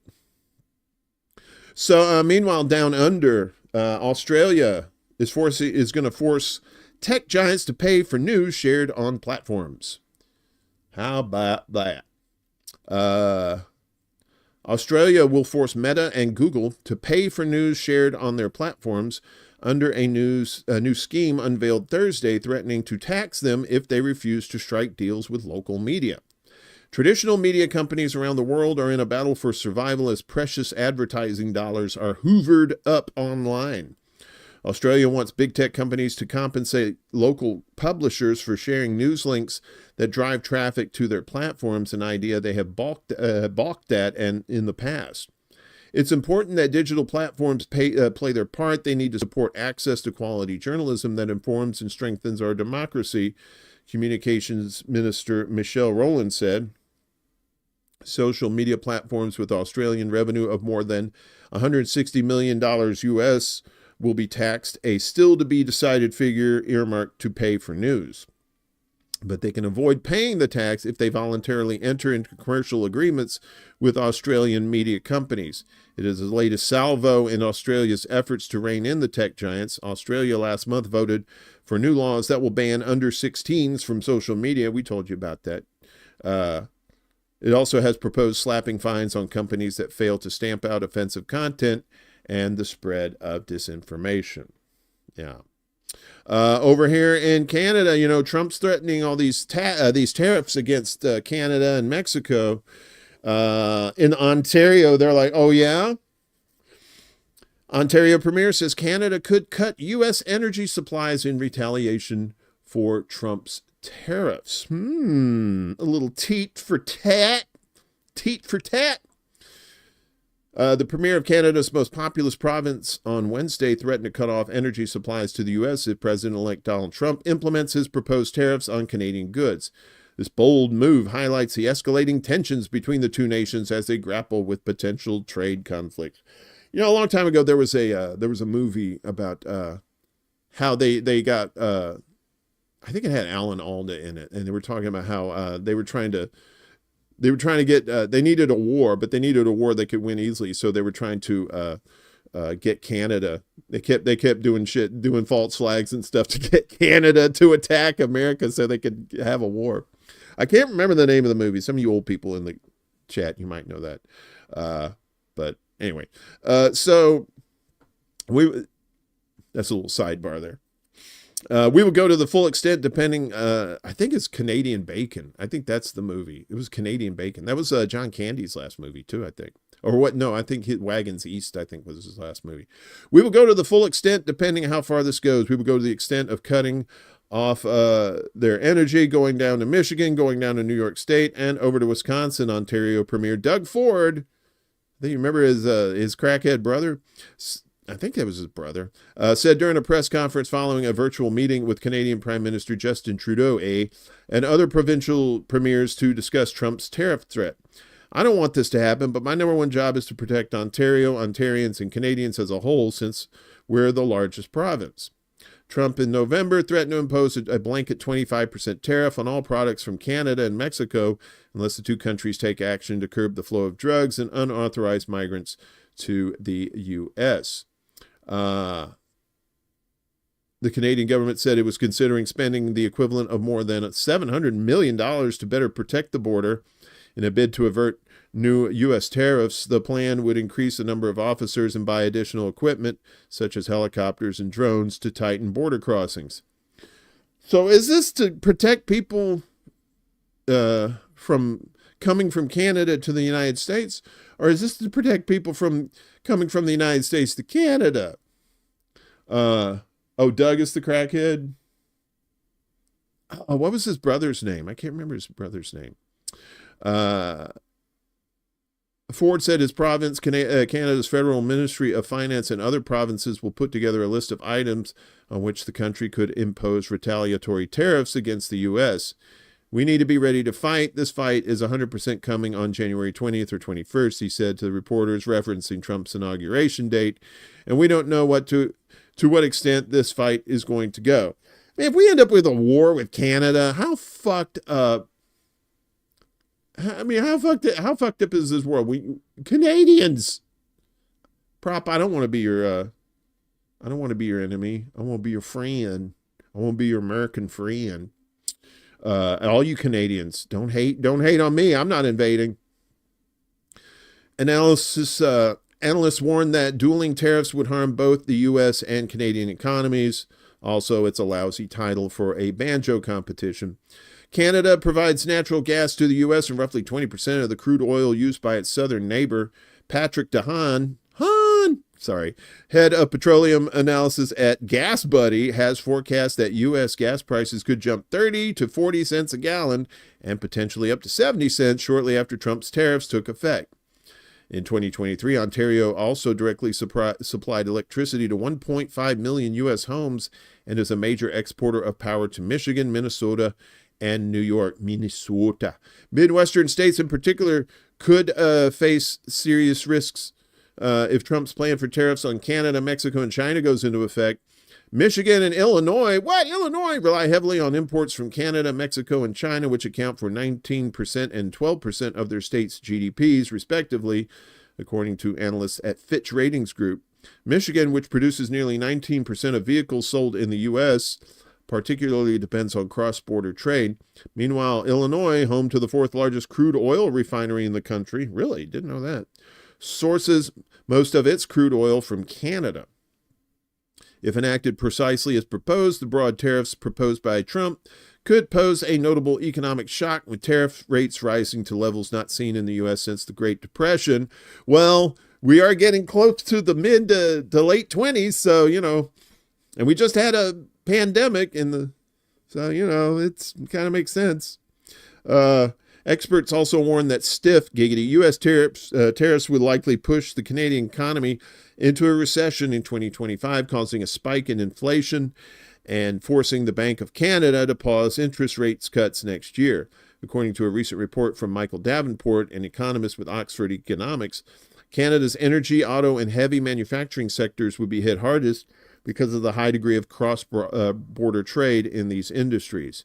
25% U.S. tariffs along with proportional retaliatory tariffs would reduce Canada's exports and cause its GDP to fall 2.5% peak to trough by early 2026, whatever the fuck that means. Inflation would surge to 7.2%, I know what that means, by mid-2025, and 150,000 layoffs would lift the unemployment rate to 7.9% by year-end, Davenport said. During his first term in office, Trump imposed tariffs on Canada's steel and aluminum exports. Canada retaliated with its own duties on U.S. products such as whiskey and yogurt coming from a plant in Wisconsin. Yeah. So Canadians said, "Oh, tariffs? All right, bitch, bring it. Let's fight 1900 style. Get the mustaches all nice and curly and hello, sir, take this." So anybody who's saying, things are going to be so much better under Trump, not that they'd be better under Harris. It just, the moral of the story is both parties suck, and things are going to suck unless we, the people, do something about this. So, we was talking about Luigi Mangione and how he's kind of becoming somewhat of a folk hero for what he's accused of doing. But police say he wasn't even a client of United Healthcare. The man charged with killing CEO Brian Thompson was never a client of the medical insurer and may have targeted it because of its size and influence, a senior police officer said Thursday. NYPD Chief of Detectives Joseph Kenney told NBC News New York in an interview Thursday that investigators have uncovered evidence that Mangione had prior knowledge United Healthcare was holding its annual investor conference in New York City. Mangione also mentioned the company in a note found in his possession when he was detained by police in Pennsylvania. We have no indication that he was ever a client of United Healthcare, but he does make mention that it is the fifth largest corporation in America, would make it the largest healthcare organization in America. So that's possibly why he targeted that company, said Kenney. Mangione remains jailed without bail in Pennsylvania, where he was arrested Monday after being spotted at a McDonald's in the city of Altoona, about 230 miles west of New York City. His lawyer there said he hasn't seen any evidence yet linking him to the crime. Mangione's arrest came 5 days after the caught-on-camera killing of Thompson outside a Manhattan hotel. And then it goes on to say that he waited outside the hotel where the health insurer was holding its investor conference on the morning of December 4th. He's currently fighting attempts to extradite him back to New York so he can face a murder charge there. The hearing has been scheduled for December 30th. So there's the rest of the information there that we already know about Mangione. But this is interesting too. So this New York police issue warning over CEO hit list, right? So the NYPD has warned U.S. healthcare executives of an increased risk to their lives after wanted posters featuring corporate bosses appeared across the city and online following this week's shooting of United Healthcare CEO Brian Thompson. And last night on ExtraBulla Live, if you missed it, we were kind of talking about this and some of these posters. And some of these posters are not just healthcare CEOs. There's like Bank of America's on there, Bank of New York, Mellon, a whole bunch of CEOs that are not healthcare related. Following the shooting outside a Hilton hotel in central Manhattan by a masked hooded attacker, Luigi Mangione was arrested as a suspect.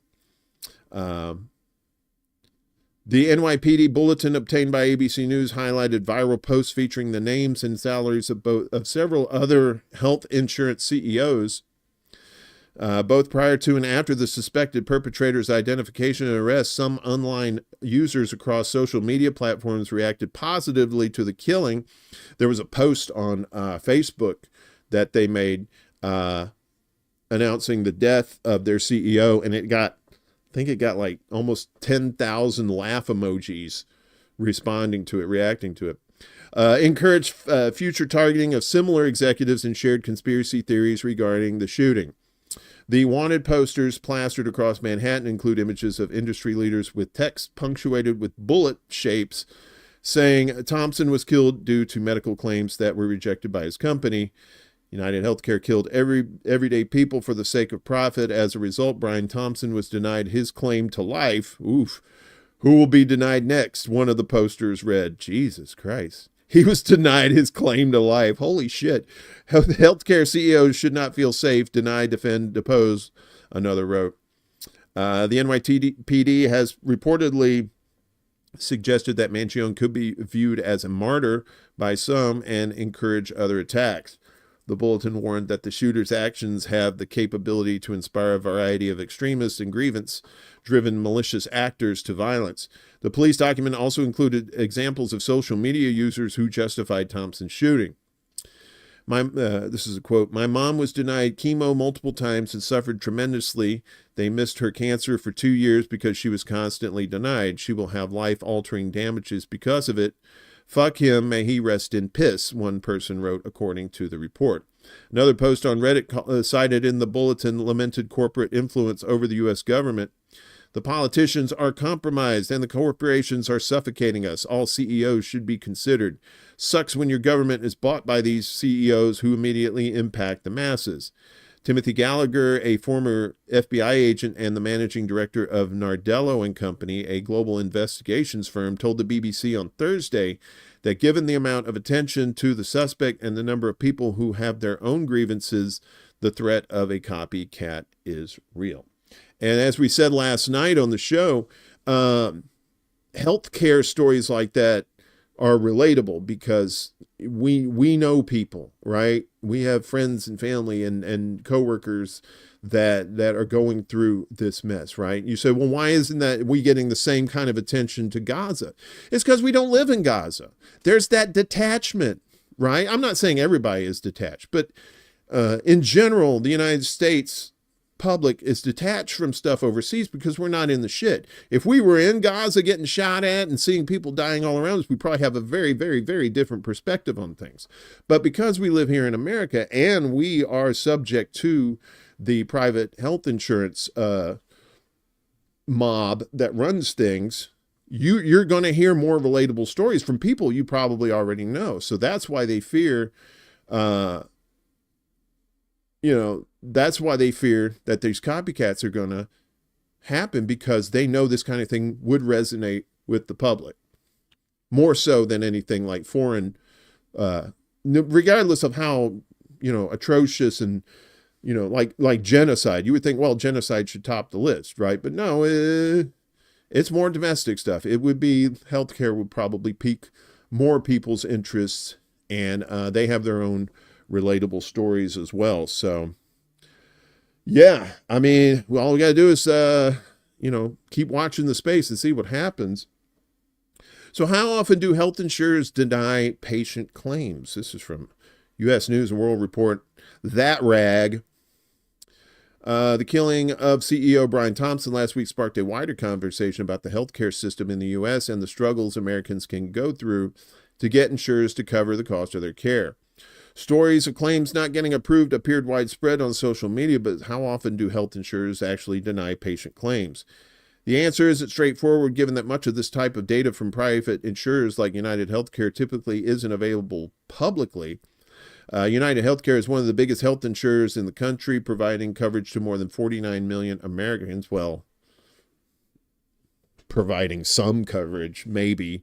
Still, there are some numbers to point to. For example, analysis from health policy research organization KFF found that major medical insurers offering plans to individuals via the healthcare.gov marketplace rejected nearly 1 in 5 in-network claims in 2021. Yet, while close to 17% of claims were denied, rates varied drastically among plan insurers, ranging from 2% to 49%. A separate KFF survey also found that people with private insurance are more likely to have denied claims than those with public coverage. Overall, 18% of insured adults said they experienced a claim denial in the past 12 months, according to the survey.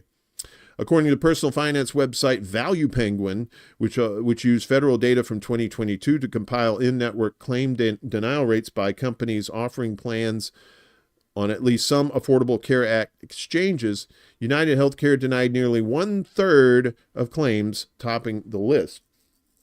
The frustration evident among people who have had claims denied comes as medical issues can fuel financial hardships, such as bankruptcy, and as health insurance costs have generally outpaced inflation. That's why GoFundMes are your number one medical funding sources, because people can't afford this shit. Even their insurance isn't enough. Serious health and financial consequences arise as a direct result of insurance problems, and consumers whose problems include denied claims are far more likely to have needed care delayed or denied, to experience a decline in health status, and to face higher out-of-pocket costs, according to a report on the KFF survey. Another survey in 2023 from the Commonwealth Fund found that 45% of working-age adults with insurance reported they or a family member received a medical bill or a co-payment charge for a service respondents thought should have been free or covered by insurance in the past year. It also found that 17% of respondents said an insurer had denied coverage of care for them or a family member that was recommended by a doctor, with more than half saying neither they nor their doctor challenged the denial. KFF data indicates consumers rarely file a formal appeal after receiving a denial of coverage, and when they do, insurers typically uphold the original decision. The Commonwealth Fund survey, meanwhile, found that insurers approved at least some form of care for about half of those who appealed. Whether or not they're appealed, claim denials can take a toll on patients' health. Surveys showed close to 60% of respondents to the Commonwealth Fund survey reported that coverage denials delayed care for them or their family member. Of that group, close to half said a health program got worse in the interim. A recent Gallup survey found that Americans' view of the quality of health care in the U.S. has declined to a 24-year low. They rate health care coverage in the U.S. even more negatively than they rate quality, with 28% assessing coverage as excellent or good. Yeah. So, and I don't have the direct quote. I don't have. I can't remember where it was. I should have grabbed it for this, but the new CEO of United Healthcare basically just said, we're just going to keep doing the same shit that Thompson was doing, and we're still going to deny coverage. They're not learning. They're not going to learn their lessons from this. And more people, more and more of these CEOs, they can take their names and pictures off of websites all they want. People will hunt them down, and they'll find them, right? Because people are getting to the point, they're at a snapping point. They're at a point where they are ready to break. And this guy, Mangione, he broke. Right? And others are going to follow. This is not a one and done. And that's what I fear the most. I'm not a fan of violence at all. I understand when it's needed. It doesn't mean I like it. And it's too bad that we cannot solve this in a peaceful manner. We've tried. We tried protests. We tried, voting our way to it, and none of that shit works. And so I'm not promoting that kind of thing, but if it happens, don't be surprised. What is surprising, and I know you'll be shocked by this, is New Jersey. And New Jersey, this is a particular story that our buddy Chuck probably knows about. He's probably in on it, too. I wouldn't be surprised. There he is right there. So, U.S. drone mystery puzzles officials and frightens locals. It's not really hard to frighten people in New Jersey. Just threaten to cut their booze off or tell them they can't have sex with their sister anymore. Hey, oh, whoa. I like New Jersey for the most part. There's some shitty people there, though. A wave of mysterious drone sightings over New Jersey has unsettled residents and prompted U.S. officials to seek explanations. Sensational local news coverage has fueled the unease, featuring grainy social media footage of blinking lights and rotating blades alongside calls from exasperated locals demanding swift action. For several weeks, the distinct blinking lights and buzzing rotors of large drones have been reported across the state, just west of New York. But military brass, elected representatives, and investigators have been unable to explain the recurring UFO or UAP phenomenon. Sam Lugo, who works in the club studio gym in New Jersey's Bergen County, one of the corners of the state that has seen several drone sightings, called the reports crazy. For somebody in New Jersey to say that's crazy, that is saying something, because there's some crazy shit in New Jersey. It's pretty concerning they were sighted without explanation. It can be alarming. Officials, including the governor, have called on people not to be alarmed, but have not yet offered an explanation for the aerial activity. I've seen them every night since Thanksgiving. They're smaller than my Jeep, wrote Twitter user Gus Cerritos. They hover just about tree height or a little higher, he added, describing them as like aircraft too small for a pilot and vowing to shoot at one if it comes low enough. That's some southern shit right there. You come at me, motherfucker, I'm gonna blow you out the sky, son.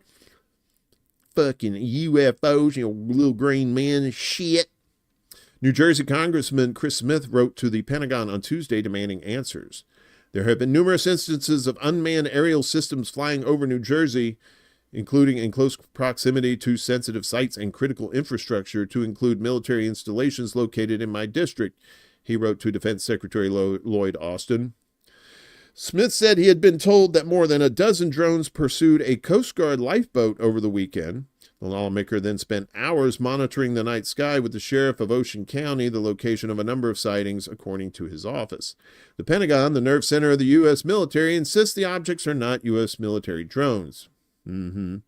Project Bluebeam, anybody? Our initial assessment is that this is not the work of a foreign adversary or a foreign entity, said Deputy Pentagon Press Secretary Sabrina Singh. Singh also rejected claims by Republican lawmaker Jeff Van Drew on Fox News that Washington's foe, Tehran, was behind the spate of sightings. There is no Iranian ship off the coast of the United States, and there's no so-called mothership launching drones towards the U.S., she said. New Jersey native Joseph Boutros said he had seen the reports of drone activity on social media, but I've not seen them myself, he said. It's not something that worries me as long as they aren't carrying weapons, said the suited local as he collected takeout from a Bergen County strip mall as night fell. Well, you gotta be so descriptive. Just say you just talked to a local. Yeah, you tell them, as the suited local said in a bathroom stall in a gas station toilet. Nobody needs that information. In the cloudy skies above, the only aerial of vehicles with flashing lights were passenger jets on approach to New Jersey's Newark Airport. The FBI told AFP it was aware of the sightings in multiple locations over the past several weeks and said it was working with other agencies on the issue. But the agency would not confirm reports of a crisis meeting between various government departments over the mounting concern. Drones are permitted for both business applications and recreational use, but are regulated by FAA administration rules, or FAA rules. Witnesses stressed that the unexplained aerial objects are larger than those commonly used by drone enthusiasts. I don't want to get abducted or anything like that, said Lugo with a smile. Maybe you do. If you're in New Jersey, you might want to consider getting abducted and taken away from New Jersey. So yeah, crazy shit going on over there with the drones. They're saying it's not Iranian, but what is it? Everything's sus. You know that. I know that. People ain't never. I mean, what are all these drones doing over New Jersey? What's going on? I don't know. I was reading online, some of the people saying it was Project Bluebeam. They're trying to they're going to do some sort of thing to make it look like Jesus is coming back. And then, the New World Order, one world religion, all that shit. So, yeah, so we'll keep an eye on New Jersey. I never thought I'd ever utter those words. We'll keep an eye on New Jersey, and we'll see what happens. We'll see what happens there. So interesting stuff. Of course, I'm a UAP kind of nut, as it is. So, yeah, so that's the end of our news block. And of course, we had this big fat daddy propaganda watch block. Holy shit. 54 journalists killed in 2024, a third by Israel. Are you really shocked? I don't think you are. The sharing of biased and false news has become all too common on social media. More alarming, some media publish these things as they are true without checking facts first. Unfortunately, some members of the media use those platforms to push their own personal bias and agenda to control exactly what people think. And this is extremely dangerous to our democracy. As we said, 54 journalists killed this year, a third by Israel. 54 journalists killed worldwide while carrying out their work or because of their profession in 2024, a third of them by the Israeli army, according to an annual report by Reporters Without Borders, RSF, published Thursday. According to the press freedom NGO, Israeli armed forces were responsible for the deaths of 18 journalists this year, 16 in Gaza and 2 in Lebanon. Palestine is the most dangerous country for journalists, recording a higher death toll than any other country over the past 5 years, RSF said in its annual report, which covers data up to December 1st. The organization has filed 4 complaints with the ICC for war crimes committed against journalists by the Israeli army. It said that in total, more than 145 journalists have been killed by the Israeli army in Gaza since the start of the war there last year, with 35 of them working at the time of their deaths. It described the number of killings as an unprecedented bloodbath. In a separate report published Tuesday, the IFJ, the International Federation of Journalists, reported that 104 journalists were killed worldwide in 2024, with more than half of them in Gaza. The figure differs between the IFJ and RSF due to 2 different methodologies used in calculating the toll. RSF only includes journalists whose deaths have been proven to be directly related to their professional activity. Israel denies that it intentionally harms journalists, but admits that some have been killed in airstrikes on military targets. Oopsie sauce! We don't accept these figures. We don't believe they are correct, Israeli government spokesman David Mercer told a press conference Wednesday. After Gaza, the deadliest places for journalists in 2024 were Pakistan with 7 deaths, followed by Bangladesh and Mexico with 5 each. In 2023, the number of journalists killed worldwide stood at 45 in the same January to December period. As of December 1st, there were 550 journalists in prison worldwide compared to 513 last year, according to RSF figures. The 3 countries with the highest number of detained journalists are China at 124, including 11 in Hong Kong, Myanmar at 61, and Israel at 41. Furthermore, 55 journalists are currently being held hostage, including 2 abducted this year. Nearly half, 25 in total, are in the hands of the Islamic State group. That would be ISIS. In addition, 95 journalists are reported missing, including 4 new cases reported this year. And Azerbaijan now is targeting independent journalists. This is from Common Dreams and Eloise Goldsmith. Eloise, that's a great name.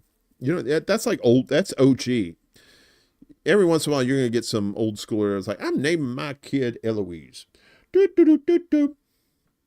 Sorry, sidebar. Mere weeks after thousands of delegates descended on Baku, Azerbaijan for the COP29 climate summit in Baku, Azerbaijan. Don't think you had to say that twice, Eloise. I think we understood where it was. Authorities in the country arrested multiple independent journalists on charges that one prominent human rights group called bogus. On December 6th, police arrested 6 employees with the independent media organization Maidan TV, Raman Deko, Anur Elgonesh, Aysel Umodova, Ataj Topdig, Kayala Agayeva, and Natig Javadli on suspicion of smuggling, according to a statement on Maidan TV. Whew, that was rough. Another media worker, Ulvi Tahirov, was also arrested that day. All 7 have been given 4 months pretrial detention, according to Human Rights Watch.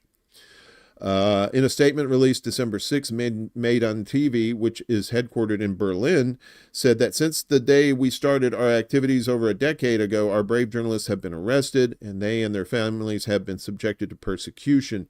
Journalists who cooperate with us have been illegally banned from leaving the country and have been surveilled by Pegasus spyware, among other forms of pressure. Maidan TV has also called the charges unfounded and the detention of its journalists illegal. Since launching in 2013, Maidan TV has become one of the most important sources of independent news in Azerbaijan, broadcasting interviews with opposition politicians and publishing investigative reporting, according to the Eurasia Net, an outlet that covers South Caucasus and Central Asia. As part of its coverage of COP29, Maidan TV addressed the scrutiny that the Azerbaijani government has engendered for its human rights record. Members of the Azerbaijani media were also arrested last year. Reporters with Abzas Media, Toplum TV, and Canal 13 were arrested in 2023 and remain in pretrial custody. That old pretrial custody. It's like limbo. It's like, well, you're not charged with anything, but you can't go anywhere either. And like those targeted in this most recent wave of arrests, they face smuggling charges, according to Human Rights Watch. Having created a network of laws and regulations in Azerbaijan designed to make it virtually impossible for journalists and activists carrying out legitimate work in full compliance, the government then invokes such bogus charges as politically convenient to silence critics, wrote Azru Gaybulla. Gaybulla. Watch it now. A research assistant with Human Rights Watch. He added, Azerbaijan's international partners should take note and urge the authorities to end the crackdown, including releasing all those arbitrarily detained and dropping all politically motivated prosecution. Another rights group, Reporters Without Borders, urged the Azerbaijani government to release these journalists as well as others that have been arbitrarily detained. Jean Cavalier, head of Reporters Without Borders Eastern Europe and Central Asia desk, said that barely a month after Ilham Aliyev's regime used the glitz of COP29 to polish its international image, it has resumed its relentless repression of journalists. Yes, Azerbaijan. So we have to call it out everywhere. You always see press suppression in areas where they definitely don't want the public to know what's going on. This is an interesting twist here. So the Niger junta suspends BBC radio amid growing crackdown on Western media. So they're suspending BBC. Well, we'll tell you here in a second. Niger's ruling junta has announced a 3-month suspension of BBC radio broadcasts, accusing the outlet of disseminating erroneous information likely to destabilize social peace and undermine troop morale in the country's ongoing fight against jihadist insurgents. The suspension was issued earlier yesterday by Communications Minister Sidi Mohammed Raliou. It takes effect immediately and applies nationwide. The junta said the broadcaster's content threatens national stability, justifying its move as a protective measure for the country. This suspension marks the latest in a series of media crackdowns since the military government seized power in a July 2023 coup. Following the coup, the junta aligned itself with public sentiment critical of Western influence, expelling French troops and terminating key security agreements with France. Consequently, Western media outlets have faced increasing hostility in Niger, where tensions with former colonial power France remain high. In August, the junta banned French broadcasters Radio France Internationale and France 24, citing similar concerns over their reporting. While the new leadership has been working diligently to maintain unity, the situation remains particularly concerning due to the presence of extremist groups actively seeking to destabilize the region. Meanwhile, in Morocco, BDS activists have been imprisoned after calling for pro-Palestine protest.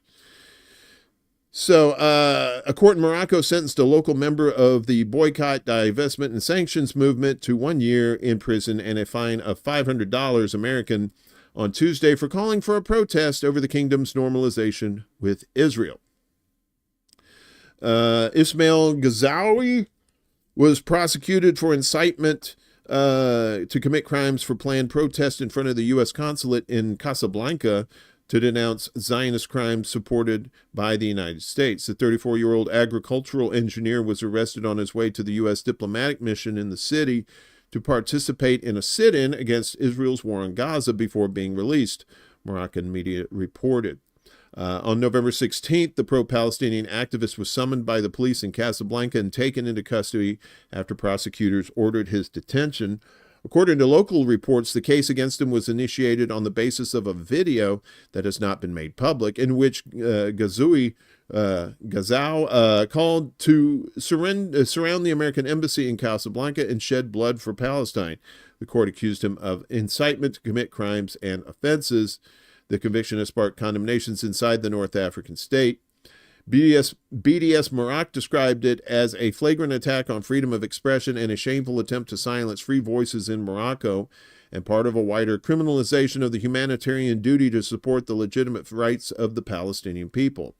Himam, a Moroccan group which supports political prisoners, called the judgment a new arbitrary sentence to repress freedom of expression, while Adik Morocco also condemned it as an unfair judgment meant to criminalize solidarity action with the Palestinian people and silence all free voices opposed to normalization.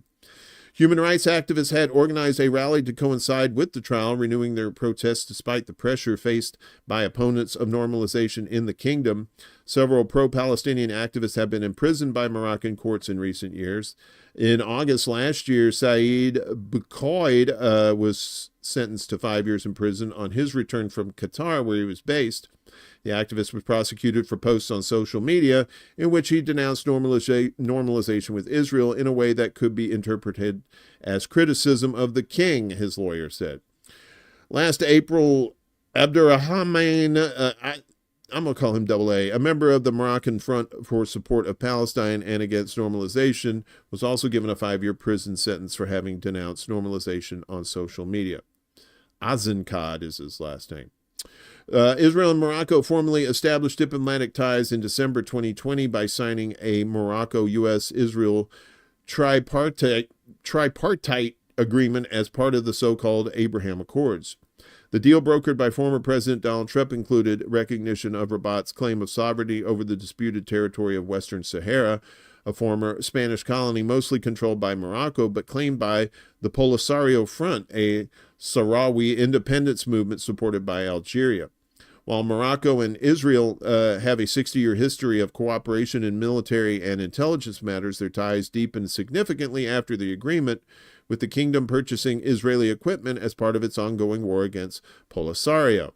In 2023, trade between Morocco and Israel also doubled, reaching $116.7 million compared to $56.2 million in 2022. This increase marked the fastest growth among the Arab countries that also established ties with Israel in 2020, the UAE, Bahrain, and Sudan.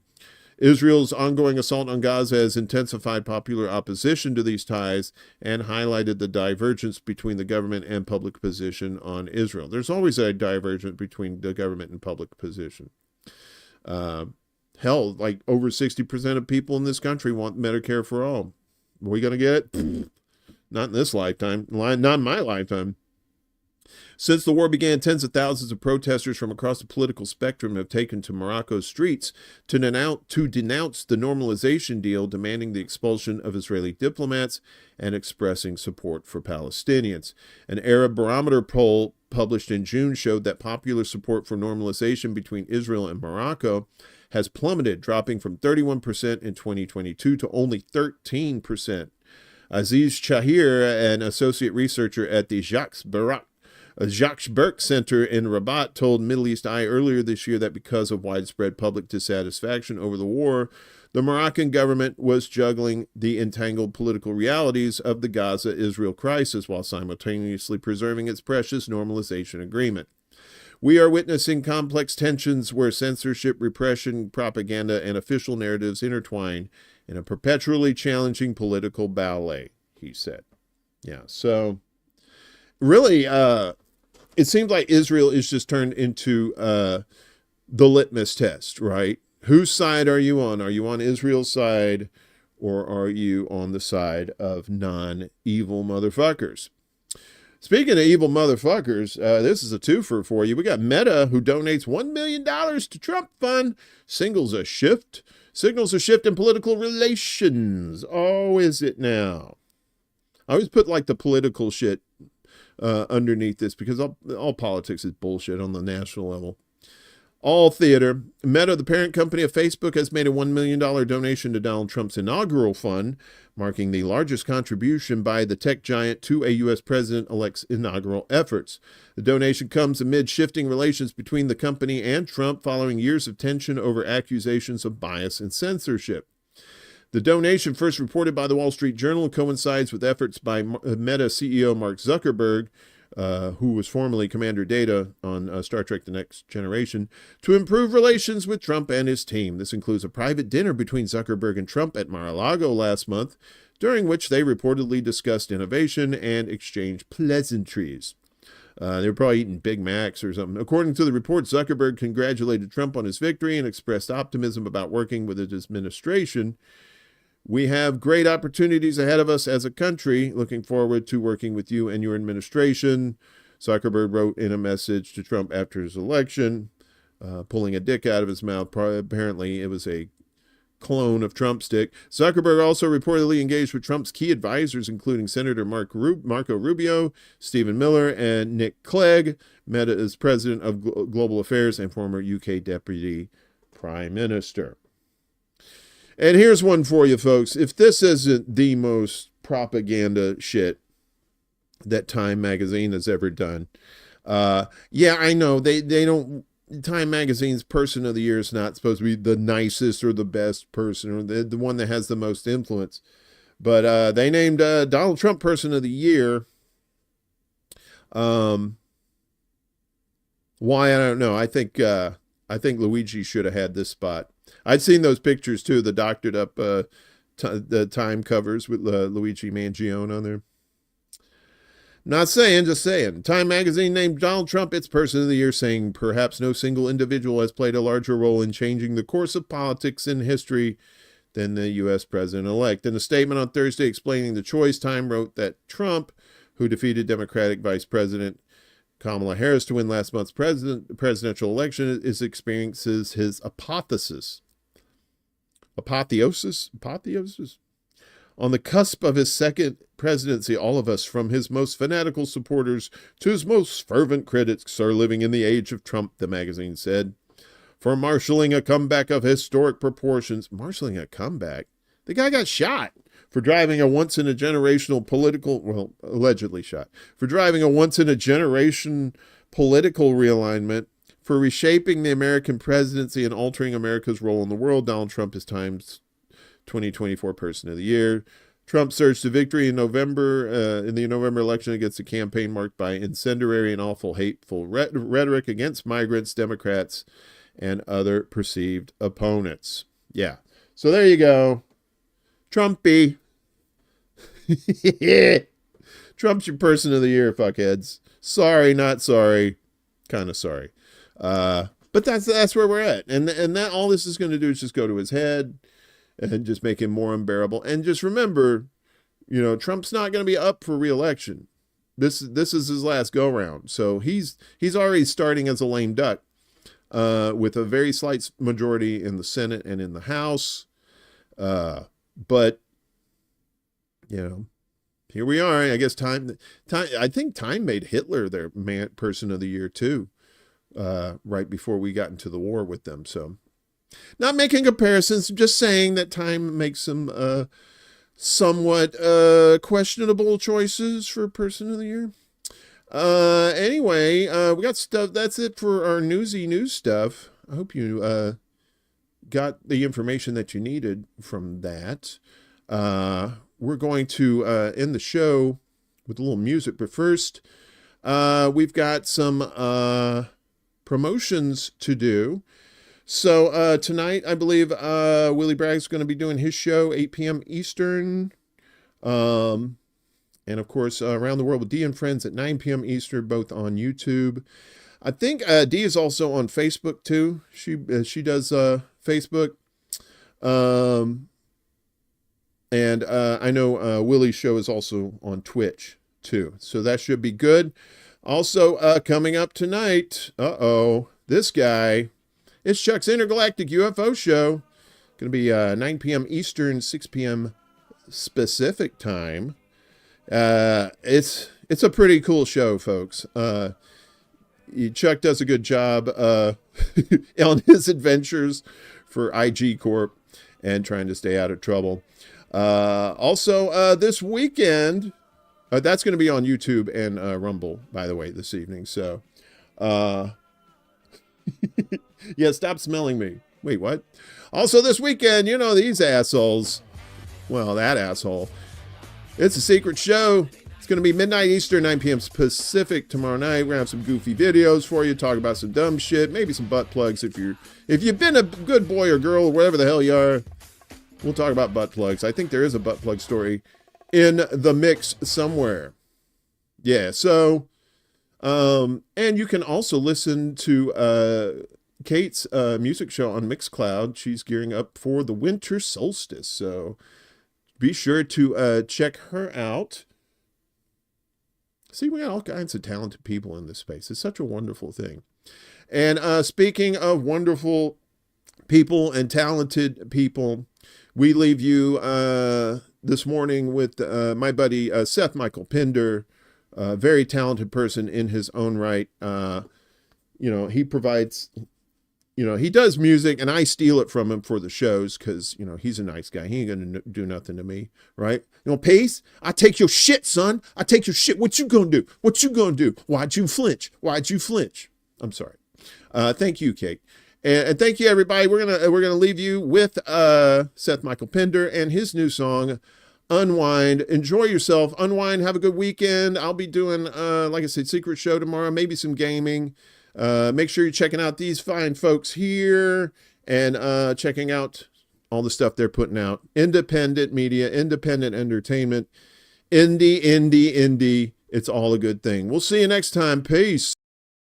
Dust it off, cause today's another new day. Chill vibes and spread a little PMA. Great times and we keep it all stress-free. Only positive thoughts, no anxiety. Walk tall, the things will always get better. Not a doubt in your mind, cause you're a go-getter. You believed you could and you did it.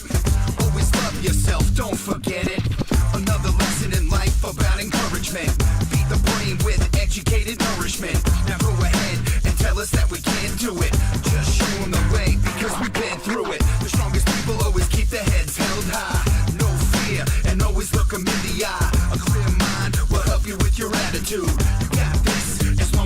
remember to.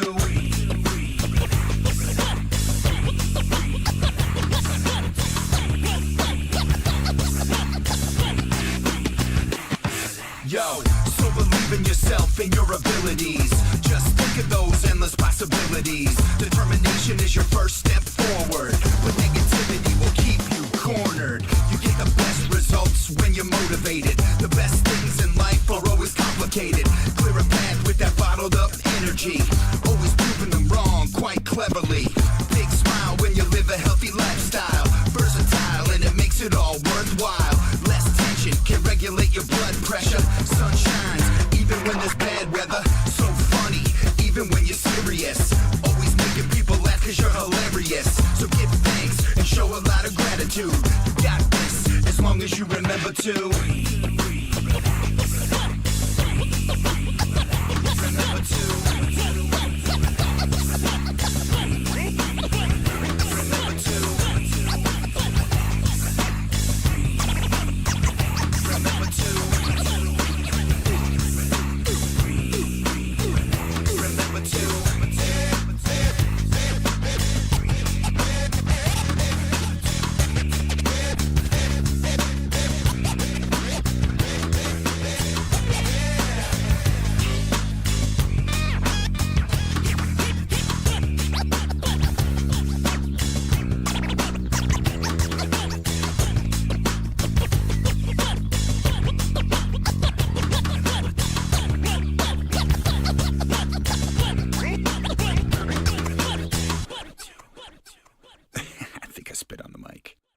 This is City Alpha 5! Woo!